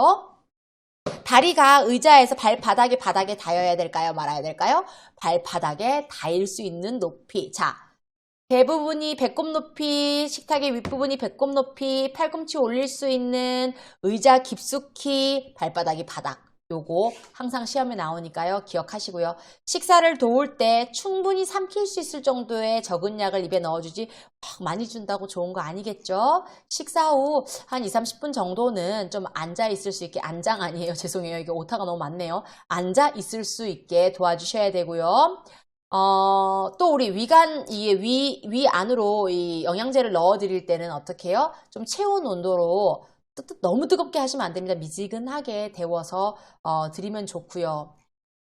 또 혹시나 대상자가 토하거나 청색증이 보여지면은 우리가 그걸 조치를 하는 게 아니에요. 반드시 우리 관리 책임자한테 알리거나 간호사에게 연락해서 즉시 처리를 하실 수 있게끔 그렇게 도와주셔야 됩니다. 투약을 도울 때 금식인 경우에도 혈압약 이런 건 반드시 혈압약 드셔야 되고요. 의사 선생님이 노라고 하기 전까지 계속 드셔야 되고, 안약 투여는 그림으로 많이 나왔어요. 이 안약 투여 방법 보시면은 한쪽 눈에 감염이 있을 때 반대편 눈에 전염되지 않도록 항상 조심하시고, 안에 하안검이라 그러죠. 아래 눈꺼풀을 잡아 당기셔가지고 결막낭을 노출해서 아래 눈꺼풀의 중앙이나 외측에 1에서 2cm 정도 높이의 안약 용액을 투여하고, 그러고 난 다음에 비로간을 잠시 가볍게 눌러서 안약이 코 안으로 흘러갈 수 있게끔 도와준다. 우리 안연고도 이렇게 안에서 밖으로 이렇게 짜놓는다. 여기 나와 있죠. 안에서 바깥쪽으로 짜놓는다. 이것도 말씀드렸었고요. 귀약 같은 경우는 우리 귀 그림 나와서요. 후 상방이냐 후 하방이냐 이런 시험 많이 나오는데 정답은 뭐예요? 언제나 후 상방으로 잡아당기는 거 잊지 마시고요. 주사 주입 돕는 거 우리가 하지 않는다는 거, 이것도 기억하시고요. 자, 약 보관, 서늘한데 알약, 가루약, 숟가락에 이물질, 물기 묻어있기 변하기 쉬우니까 물기 없는 숟가락 사용해라. 시럽제 어떻게 해요? 약 용기째 빨아먹으면 안 된다는 거예요. 우리 어르신들 약 용기째 빨아먹는 경우 있는데 그런 거 안 하실 수 있게끔. 배설 정말 중요해요. 인간이 먹고 자고 싸고 너무너무 중요해요. 싸는 배설 파트 너무너무 중요합니다. 선생님들 2번, 3번 공부하셔야 되는데 항문 앞에서 뒤로 요로게 감염 예방하기 위해서 그 중에서도 중요한 거 프라이버시 예방한다. 그래서 우리 대상자 들어갔을 때 어떤 소리를 날 수 있도록 밖에서 음악을 틀어 TV를 켜놓는다 해서 대상자가 불안하지 않게끔 도와주는 것도 하나의 방법이죠.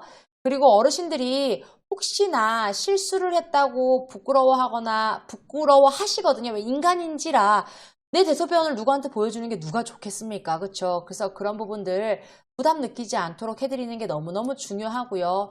여성들 회음부 앞쪽에 화장지 대주면요. 소변도 튀지 않고 소리도 적게 나니까 이런 것도 여러분들 같이 알고 계시면 좋겠습니다. 소변이 너무 탁하거나 너무 뿌옇거나 냄새가 너무 난다거나 피가 섞여 있다거나 대변에 피가 있다거나 너무 끈끈한 뭔가 이런 액체 같은 느낌의 이런 것들이 섞여 나온다면요. 이거는 무조건 의료진과 상의하셔야 됩니다.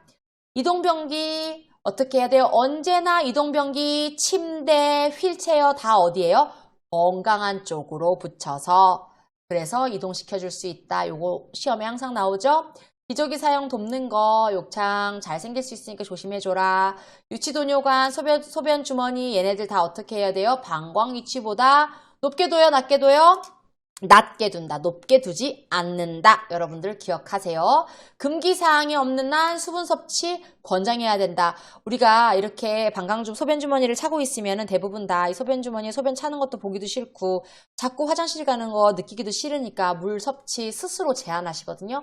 그러지 않게 계속 수분 섭취하실 수 있게끔 특별히 의사선생님이 노라고 하지 않는 한 권장하셔야 됩니다.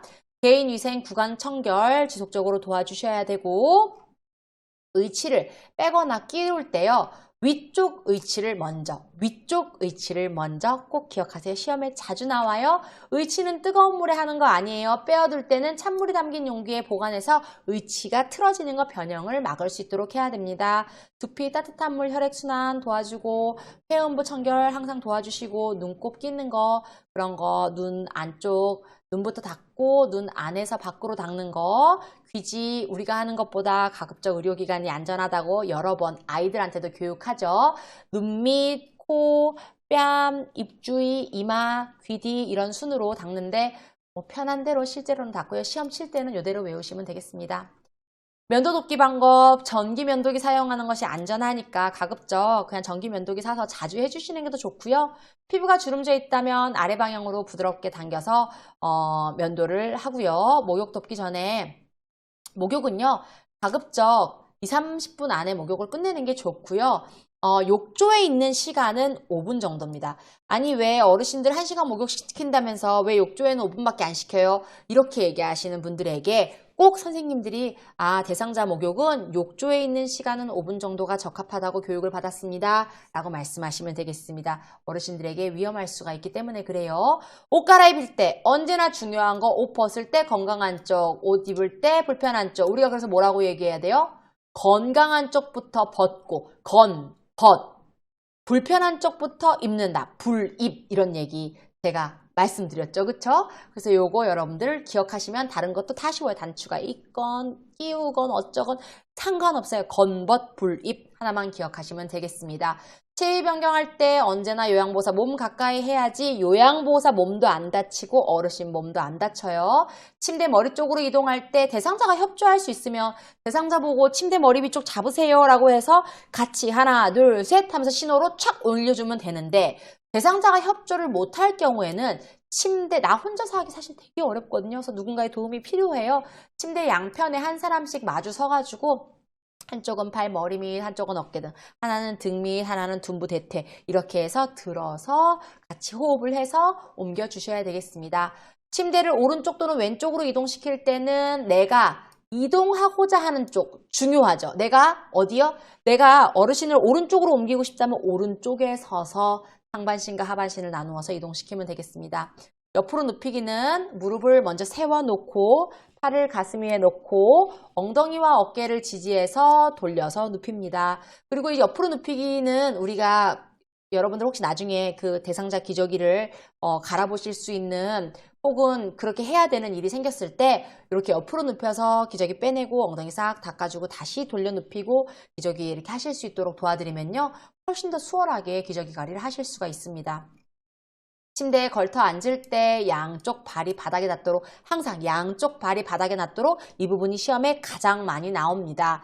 자, 이렇게 세울 때는요. 앞에서 보조하는 경우는 요양보호사는 자신의 무릎으로 대상자의 마비된 쪽에 내 무릎이 움직이지 못하는 마비된 쪽에다가 내 무릎을 탁 대놓고요. 그거를 이 움직이지 못하는 무릎을 내 다리에 지지하게끔 하고 일으켜 세우는 거예요. 내 다리로 힘을 좀 더 받는 거죠. 자, 옆에서 보조를 하는 경우에는요. 발을 대상자의 마비된 발 바로 뒤에 놓은 후 한쪽으로 대상자의 마비된 대퇴부를 지지하고요. 다른 한 손으로는 대상자 반대쪽 허리를 딱 잡아가지고 일으켜 세워서 옆에서 이렇게 보조하실 수 있도록 하시면 되겠습니다. 자, 침대 위에 체위 변경 그림으로 가장 많이 시험에 많이 나오는데요. 그림 나오면서 어느 부위가 우리 대상자의 욕창이 나오는가에 대해서도 얘기가 간혹 나오니까요. 여러분들 이 둔부의 압력이 가해졌을 때 어떤 자세를 취하면 좋은가 이런 얘기 시험에 나올 수 있겠죠. 그럼 측위라고 나오는 거고 등에 상처가 있는 분들은 어떤 자세인가 복위 이런 문제가 나오죠. 숨이 차거나 얼굴을 씻을 때는 어떤 자세인가 반자위. 자, 똑바로 누운 자세는 언제? 휴식 취할 때, 평소 때, 주무실 때 앙와위라고 이야기를 합니다. 이런 것도 같이 기억하세요. 자, 휠체어 이동 덮기는 그림으로 항상 나와요. 그럼에도 불구하고 그림을 다 설명하지 않고 여러분들께 가장 많이 나오는 걸 설명을 드리면 자, 우리 지그재그로 언제 가요? 이런 얘기 많이 해요. 내리막 내려갈 때나 경사도가 큰 경우 내리막이거나 오르막이거나 경사도가 큰 경우 우리 지그재그로 가요.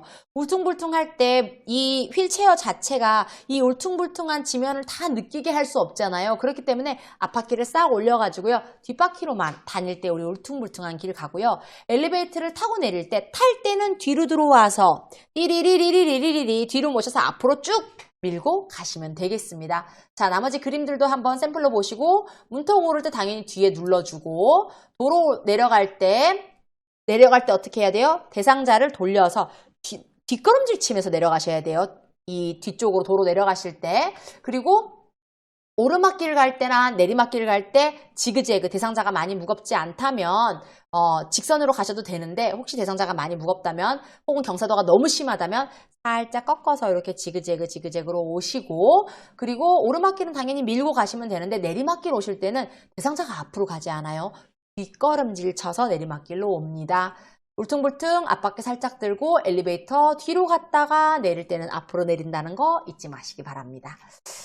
자, 침대에서 휠체어, 휠체어에서 침대, 침대에서 이동변기, 이동변기에서 침대 다 어디? 건강한 쪽으로. 건강한 쪽에 우리가 옮길 도구를 갖다 놓는 거예요. 건강한 쪽에 이동변기, 건강한 쪽에 휠체어, 건강한 쪽에 항상 여러분들 건강한 쪽에 기억하시기 바랍니다. 자, 그리고 쭉 넘어가서요. 보행을 도울 때 보행벨트 사용하고 성인용 보행기 사용하고 이런 거 다 우리 복지용구죠. 복지용구는 본인 부담가 몇 % 낸다고 말씀드렸죠? 복지용구는 재가급여에 기타급여를 하나로 15%를 낸다 말씀드렸어요. 잊지 마시고요. 지팡이 요거 바른 위치 시험에 자주 나옵니다. 지팡이를 짚는 위치는 어디 있냐? 지팡이가 구부러지는 내 팔의 각도는 얼마나 되느냐? 내 손목의 높이는 어느 정도 되느냐? 이런 거 물어봅니다. 지팡이의 길이는요. 내가 지팡이를 딱 잡았을 때 팔꿈치가 약간 구부러지는 정도 뭐 그거를 꼭 시험에서 얘기하다면 30도지만 현장에서는 약간 구부러지는 정도라고 보시면 되고요. 지팡이의 손잡이가 내 엉덩이 정도 높이가 왔다면 뭐 적당하다라고 얘기할 수 있겠습니다. 평소 신는 신발을 신고 똑바로 섰을 때 내 손목의 높이 그 정도라고 보시면 되고요. 지팡이를 쥐지 않는 옆쪽에 위치해서 겨드랑이에 손을 넣어 우리가 지팡이 짚는 사람들은 지팡이 짚는 쪽에 내가 서는 게 아니라 지팡이를 짚지 않고 있는 곳에 서 있어야지 도울 수가 있겠죠. 지팡이 짚는 쪽에 내가 서 있으면 계속 걸리적거리지밖에 않겠죠. 그래서 그런 것도 조심하시고요. 뒤에서 보조하실 때 같은 경우는 허리 부위를 좀 잡아주시고 뭐 어깨까지 뭐 잡아주실 일은 잘은 없는데 허리 부위 좀 잡아주셔가지고 대상자를 지지하면서 도와주시면 되고요.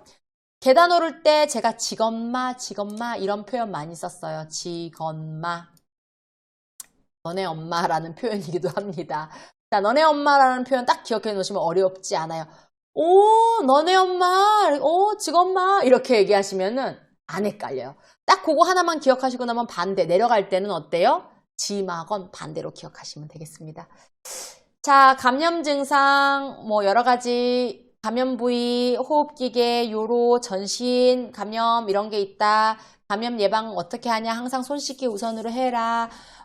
일회용 장갑을 끼고 대소변을 만졌더라도 일회용 장갑 벗고 손을 또 씻어라. 이런 거 문제 가장 많이 나오죠.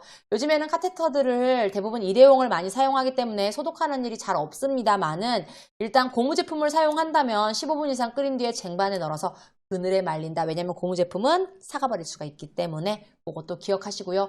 복지용구 제가 아까 말씀드렸는데 복지용구 같은 경우는 대여 물품도 있고 구입 물품도 있어요. 대부분 덩치가 큰 애들, 좀 비싼 애들 이런 애들은 어때요?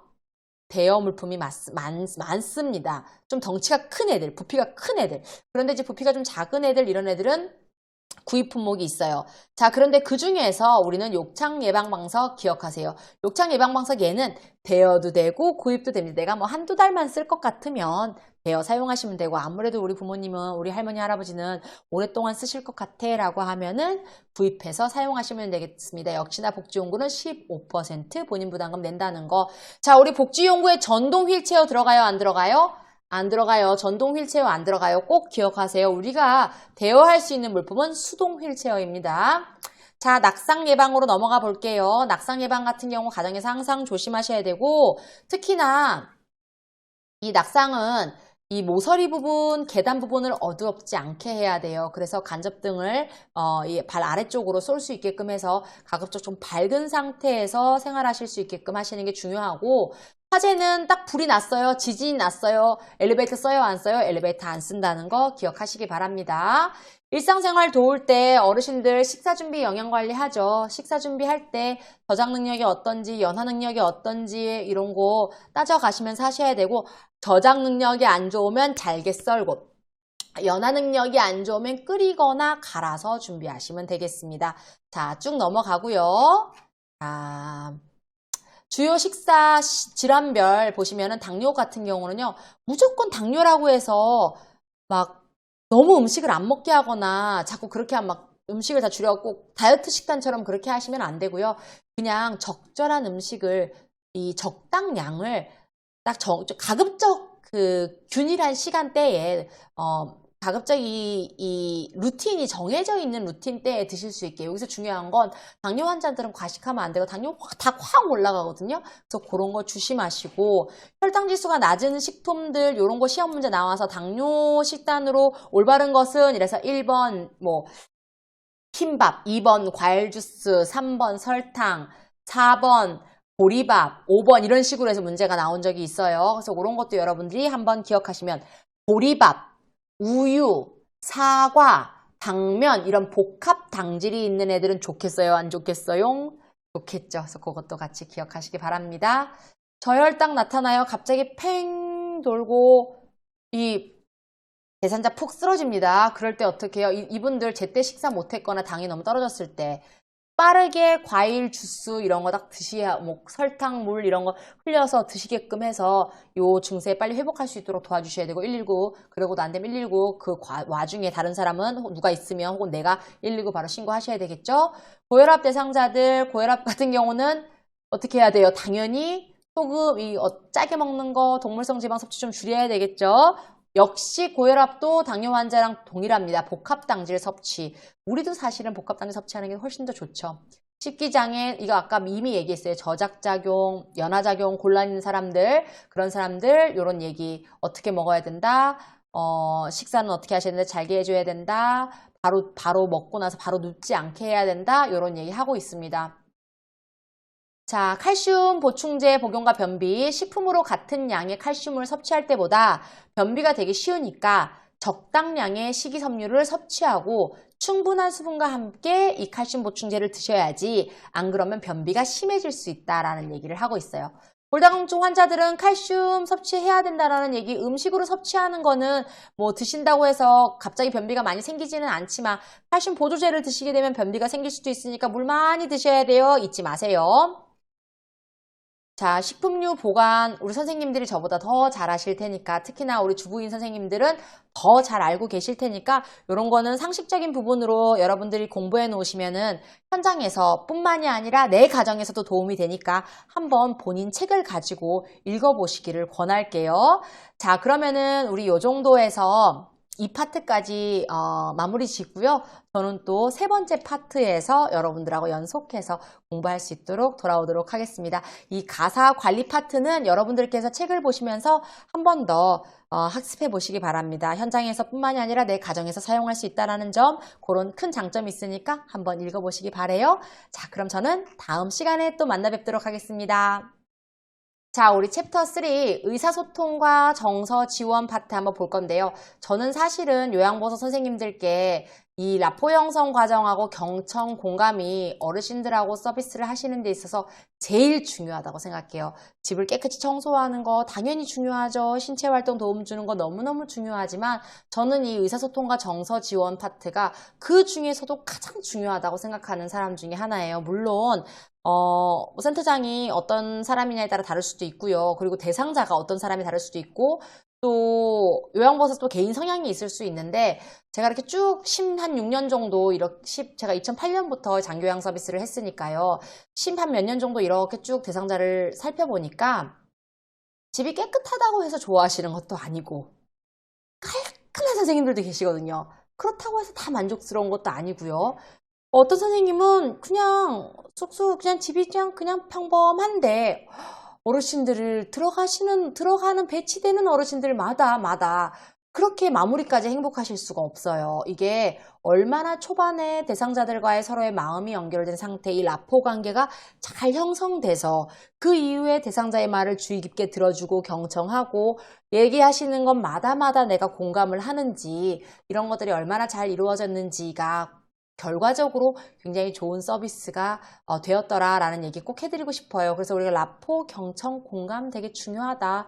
자, 그리고 그 외에 우리 나전달법, 침묵, 수용 같은 거 있는데 번호는 조금 잘못됐네요. 4, 5, 6번이라고 보시면 되겠고요.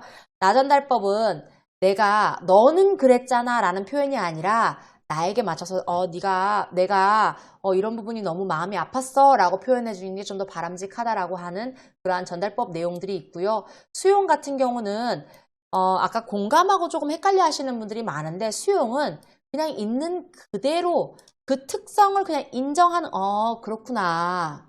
아, 그러시구나. 그래서 얼마나 속상하셨을까까지 오면 우리가 공감이고요. 아, 그랬구나.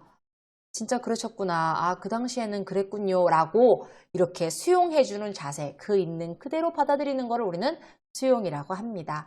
자, 상황별 의사소통 달라요. 난청이 있는 사람들은 잘 안 들려요. 거기다 대놓고 소리를 막 질러본들. 물론 크게 소리를 지르면 알아들으실 수도 있겠죠. 근데 가급적 대상자의 눈을 보고 정면에서 얘기하는 거 중요하고요. 보이지 않는 분들은 두려워해요. 그렇기 때문에요.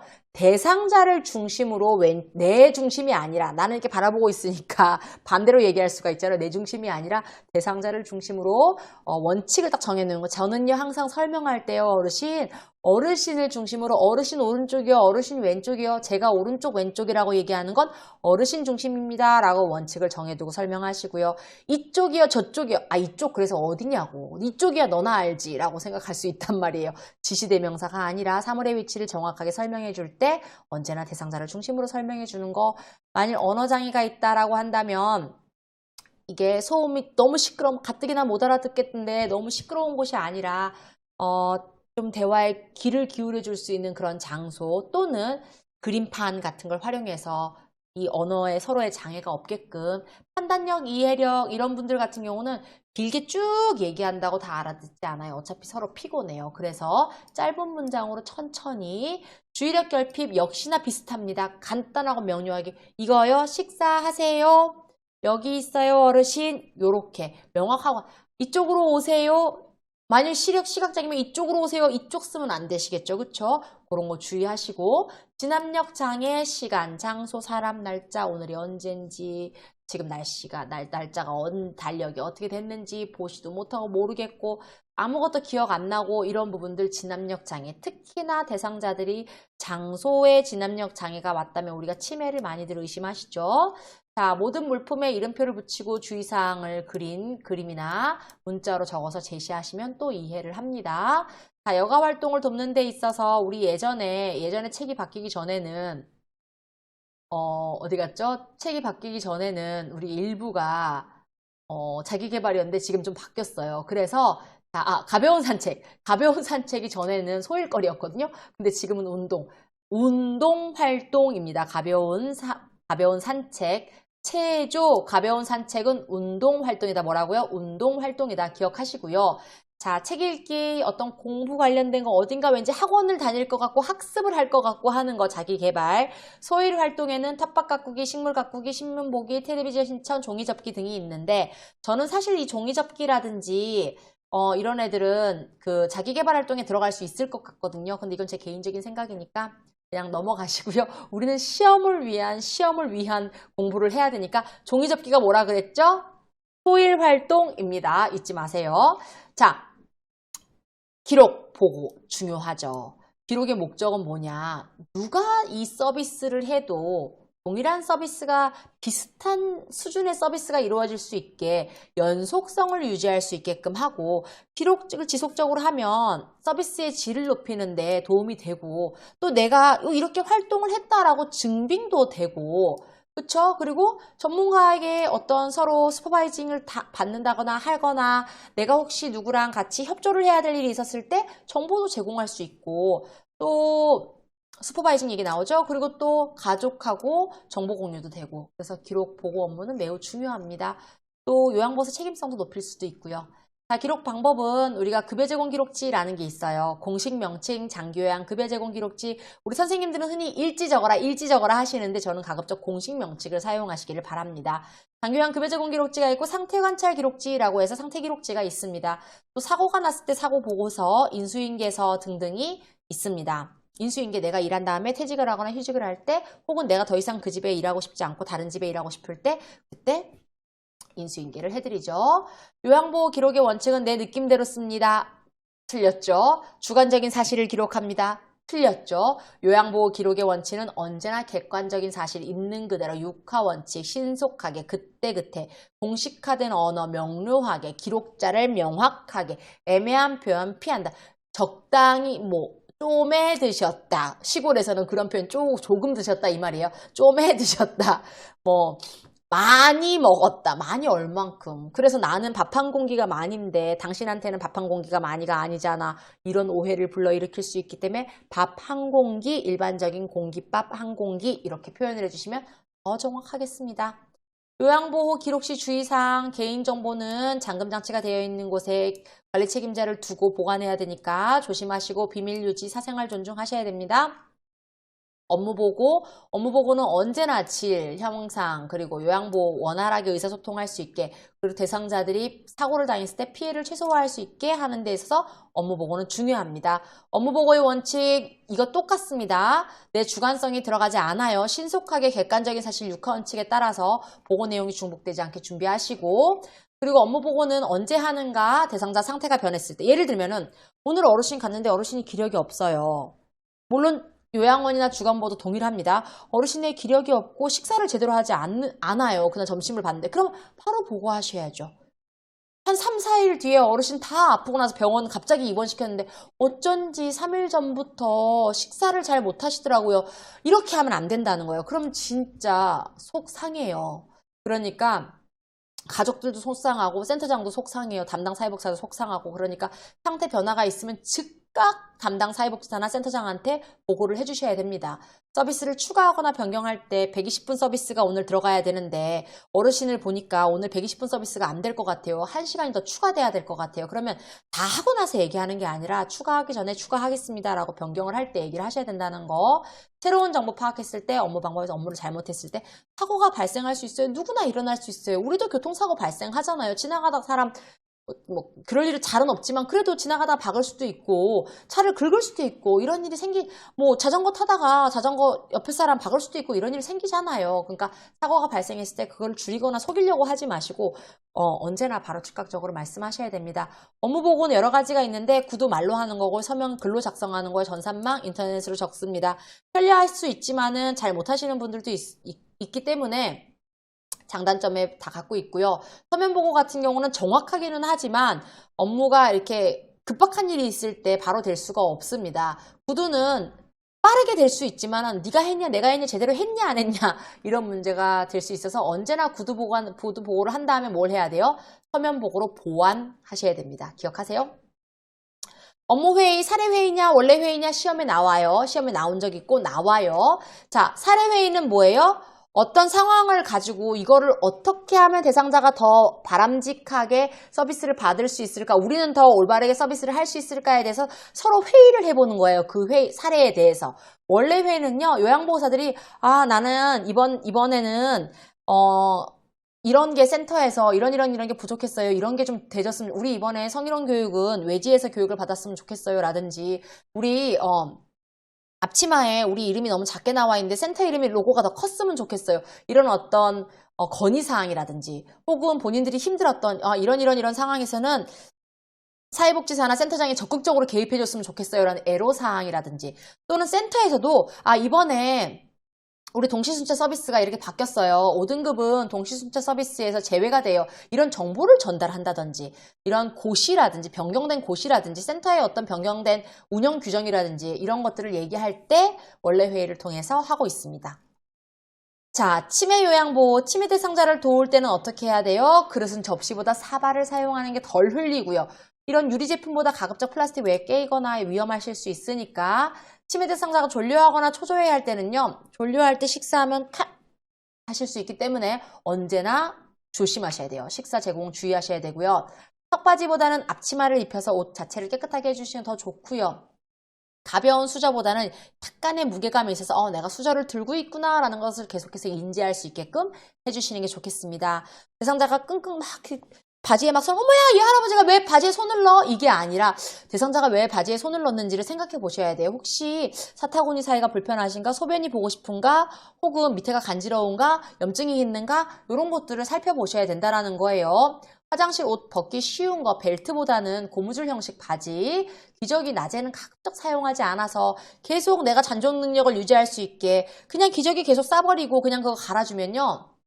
애기들도 적절한 시기에 배변 학습이 돼야 되잖아요. 그래서 자기 이 방광이라든지 이 항문을 조절할 수 있는 능력을 계속 기르게 해줘야 되는데 그냥 계속 기저귀 착용하게 하면 자기 방광 조절 능력 점차 늦게 학습이 되거든요. 어르신들은 이 갖고 있는 능력을 쭉 유지하게 해줘야 되니까 낮에는 가능하면 기저귀 사용을 안 하시도록 하는 게 좋죠. 하지 않는 게.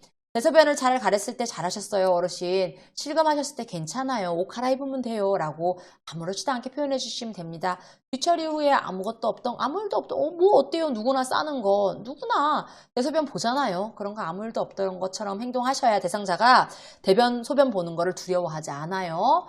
목욕 해야 할 거 어르신 먼저 우리 윗도리 먼저 하나씩 벗어볼게요. 바지 한번 벗어볼게요. 어르신 우리 속옷 벗을 거예요. 이렇게 하나하나 해야지 마구잡이로 시간 바쁘다고 벗어내리고 이러면 대상자 불쾌하실 수 있어요.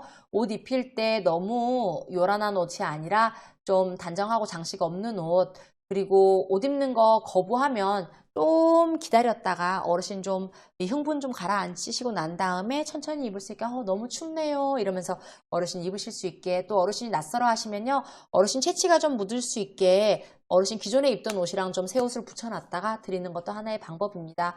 운동 돕는 거 친숙해진 후에 운동시켜야지 아직 나 대상자랑 제대로 된 라포도 되지 않았는데 자녀들 욕심낼 때 있어요. 선생님들도 듣고 계시다 자녀분들 기억하세요. 우리 엄마 내가 막 제대로 요양시킬 거야. 요양보 선생님 오셨는데 이 시간 동안 알차게 쓸 거야. 이렇게 생각하시지 마시고 한동안은 우리 선생님하고 서로 좀 친해지는 시간을 주셔야 돼요. 그래야 서로 오랫동안 같이 감정을 공유하면서 그렇게 일을 하죠. 우리는 로봇가 아니잖아요. 그렇죠? 안전과 사고 예방 2층보다는 대상자 1층이 좋고요.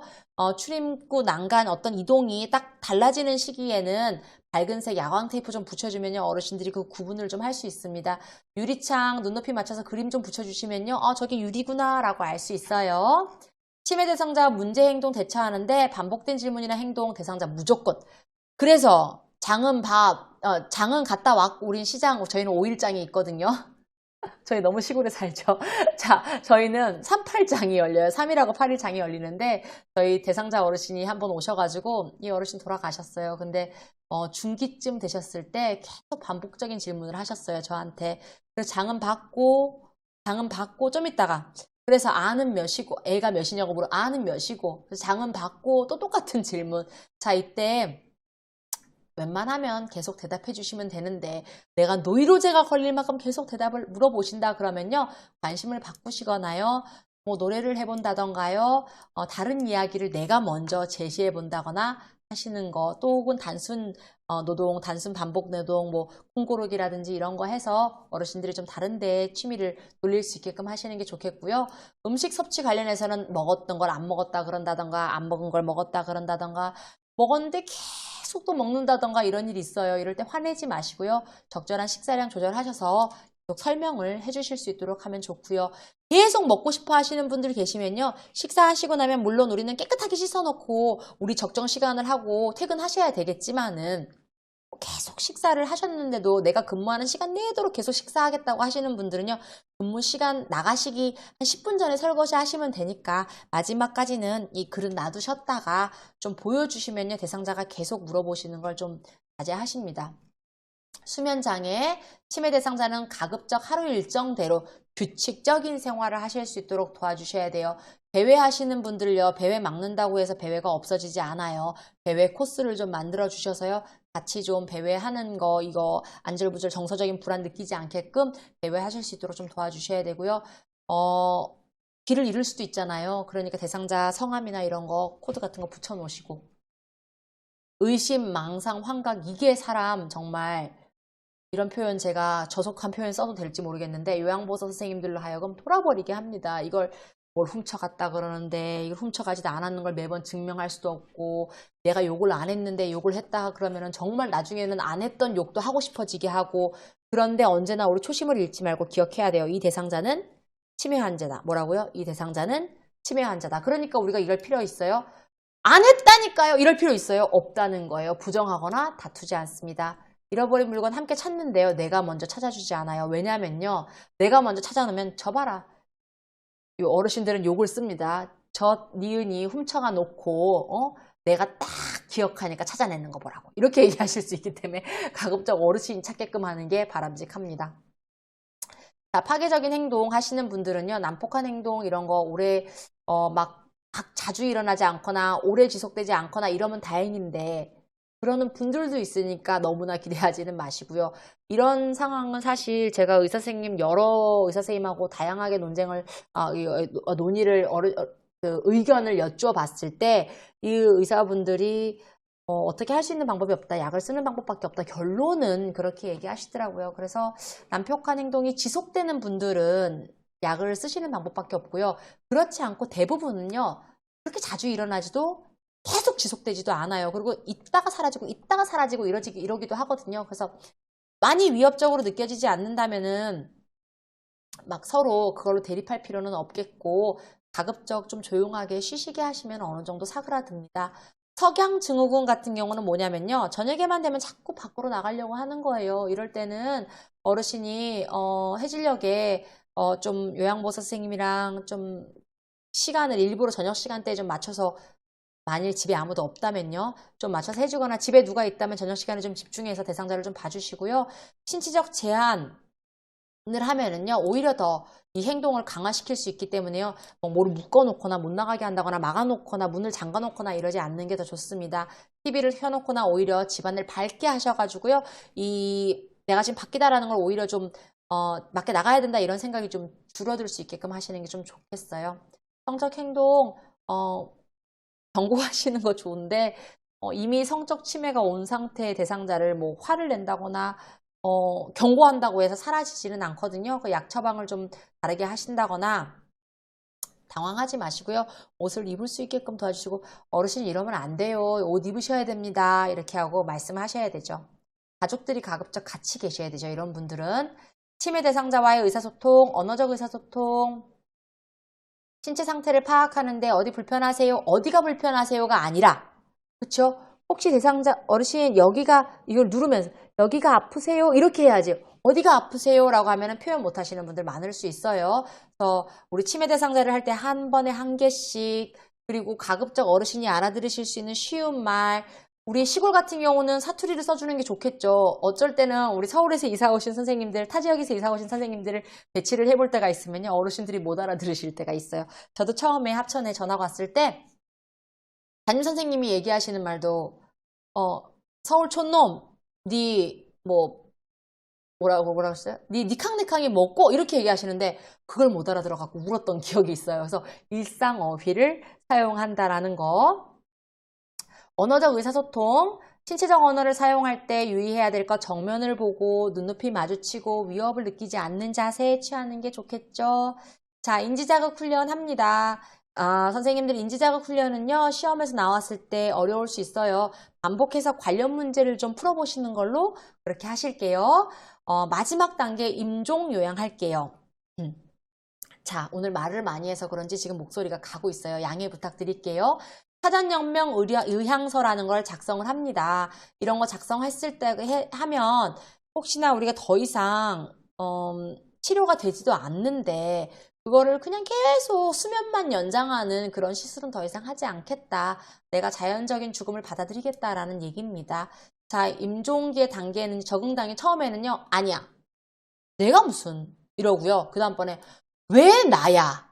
이러고요. 그 다음번에는 제발 나 이때까지만 이렇게 타협을 얘기하고요. 그 다음엔 와 진짜 답이 없구나 우울해지고요. 그 다음에는 어쩔 수 없지 이러고 그냥 나는 지쳤어라기보다도 우리 책에서는 이렇게 나오지만 보통은 어쩔 수 없지 이러고 받아들이는 단계를 수용의 단계라고 합니다. 그래서 부정, 분노, 타협, 우울, 수용의 단계를 거친다. 기억하세요. 임종 대상자는요. 마지막에 분비물들이 막 다 아래 위로 나와요. 그때는요, 우리 침대를 살짝 높여주고요. 침이나 분비물이 잘 나올 수 있게끔 도와주셔야 되고요. 임종 후에는 사후 강직이라고 해서 사람은 죽으면요, 몸이 굳어져요. 이 상태로 놔두면 이 상태로 굳어져서 나중에 처리할 때 너무나 이 뒷일을 도와드릴 때 너무나 힘들어요. 그래서 사후 강직을 예방하기 위해서 사망 후에는 온몸을 바르게 펴주시고요. 네, 좀 마음 아픈 얘기죠. 그쵸? 대상자를 의치를 그대로 둘지 뺄지 보관할지 이런 것도 대상자 가족에게 얘기를 해서 바로바로 처리를 해주셔야 되고요. 너무 대상자와 이 어르신 돌아가시고 나서 이 장례식이나 장지 가는 길 가급적 요양보호사는 일로 갔기 때문에 더 이상은 가급적 참석하지 않습니다. 그리고 괜찮아요. 다 그랬어요. 제가 돌본 어르신들도 다 처음엔 힘들었어요. 이런 어떤 상투적인 말은 하지는 않아요. 그냥 너무나 고생 많으십니다. 드시지요. 이 정도로 하고 공감하고 위로하는 정도로 끝냅니다. 우리는 여기서 중요한 거는요. 중립적인 자세를 취한다는 게 중요한 거예요. 응급처치 우리가 119에 신고하는 게 제일 중요하고요. 너무 급박한 상황에 우리가 취했을 때 119에 신고하고 나서 심폐소생술 같은 거 하죠. 119 대원들이 다 알려주기도 합니다만은 우리가 해야 되는 일이 생겼을 때 그런 상황들을 대비하기 위해서 설명을 하는 거고요. 우리 요양보호사 선생님이 가정에서 본인 커피를 끓여 드시다가 뜨거운 물을 본인 발에다가 부으신 적이 있어요. 그런데 순간적으로 빨리 병원을 가야 된다고 생각을 하셨대요. 그래서 병원을 차를 운전하고 가시는데 그 과정이 다 내 발이 익어버리잖아요. 이거 기억하셔야 돼요. 대상자든 나든 화상이 나면요. 그냥 그 즉시 찬물에 흐르는 물에다 하면은 혹이나 많이 살이 익어버렸으면은 이 살이 벗겨질 수가 있거나 이 환부가 더 손상이 올 수도 있거든요. 그러니까 물을 틀어놓고 물을 이렇게 대야에 받아놓고 거기다가 바로 집어넣어서 계속 찬물에 이 온도가 식을 수 있게끔 해주셔야 됩니다. 쭉 넘어가서요. 우리 의식이 없는 환자들한테는 어떻게 해야 돼요? 뭐 먹는 거 주면 안 돼요. 의식이 없는 대상자에게는 절대 뭐 먹는 거 주는 거 아닙니다. 그거 기억하시고요. 심폐소생술 반응을 먼저 확인해야 돼요. 괜찮으세요? 질문하면서 119 신고하고 심장 충격기 가져오고 주변 사람한테 도움 요청하고 그리고 이 대상자 압박하고요. 그리고 기도 확보하고 요즘에는 요 인공호흡은 잘 하지 않거든요. 그렇지만 이제 인공호흡하고 가슴 압박, 인공호흡 이 순서는 그렇게 됩니다. 자, 심장 충격기 버튼 누르면 자기가 알아서 다 가르쳐줘요. 근데 우리가 시험에서 나오는 거는요. 오른쪽 빗장뼈 및 왼쪽 중간 겨드랑이 선, 오른쪽 빗장뼈 및 왼손 겨드랑이, 이 한번 해보세요. 오른쪽 빗장뼈 및 왼쪽 겨드랑이 선, 요거를요 아예 오른쪽 가슴 빗장뼈 및 요것만 하나 기억해 놓으시면 왼손은 자연스럽게 아래로, 요 그림 그대로 기억하셔야 되겠습니다. 자, 그래서 요 순서가 한 번씩 시험에 나온다는 것까지, 심장 충격기 전원 켜고 2개 패드 부착하고 심장 리듬 분석하고 제세동 시행하고 가슴 압박 시행하고 또 다시 또 충전되고 나면 또 똑같이 심장 리듬 분석하고 그 다음 다시 제세동 시행하고, 우리는 그 시키는 대로 하시면 되겠습니다. 자, 그래서 여러분들하고 저하고 이 책 표준교재 전체를 굉장히 짧은 시간 안에 다 살펴봤어요. 혹시나 여러분들 제가 이렇게 말로 설명드린 부분 중에 전혀 이해가 가지 않는 부분이 있다면 그 부분은 꼭 원래 표준교재로 넘어가셔서 그 파트 열어서 한 번 더 읽어보시고, 제가 예시를 하나하나 안 들어드렸는데 예시 문구나 예시 책에 나오는 예시, 제가 아까 말씀드린 홍씨 할아버지, 김씨 할머니는 요 파트 기억하시죠?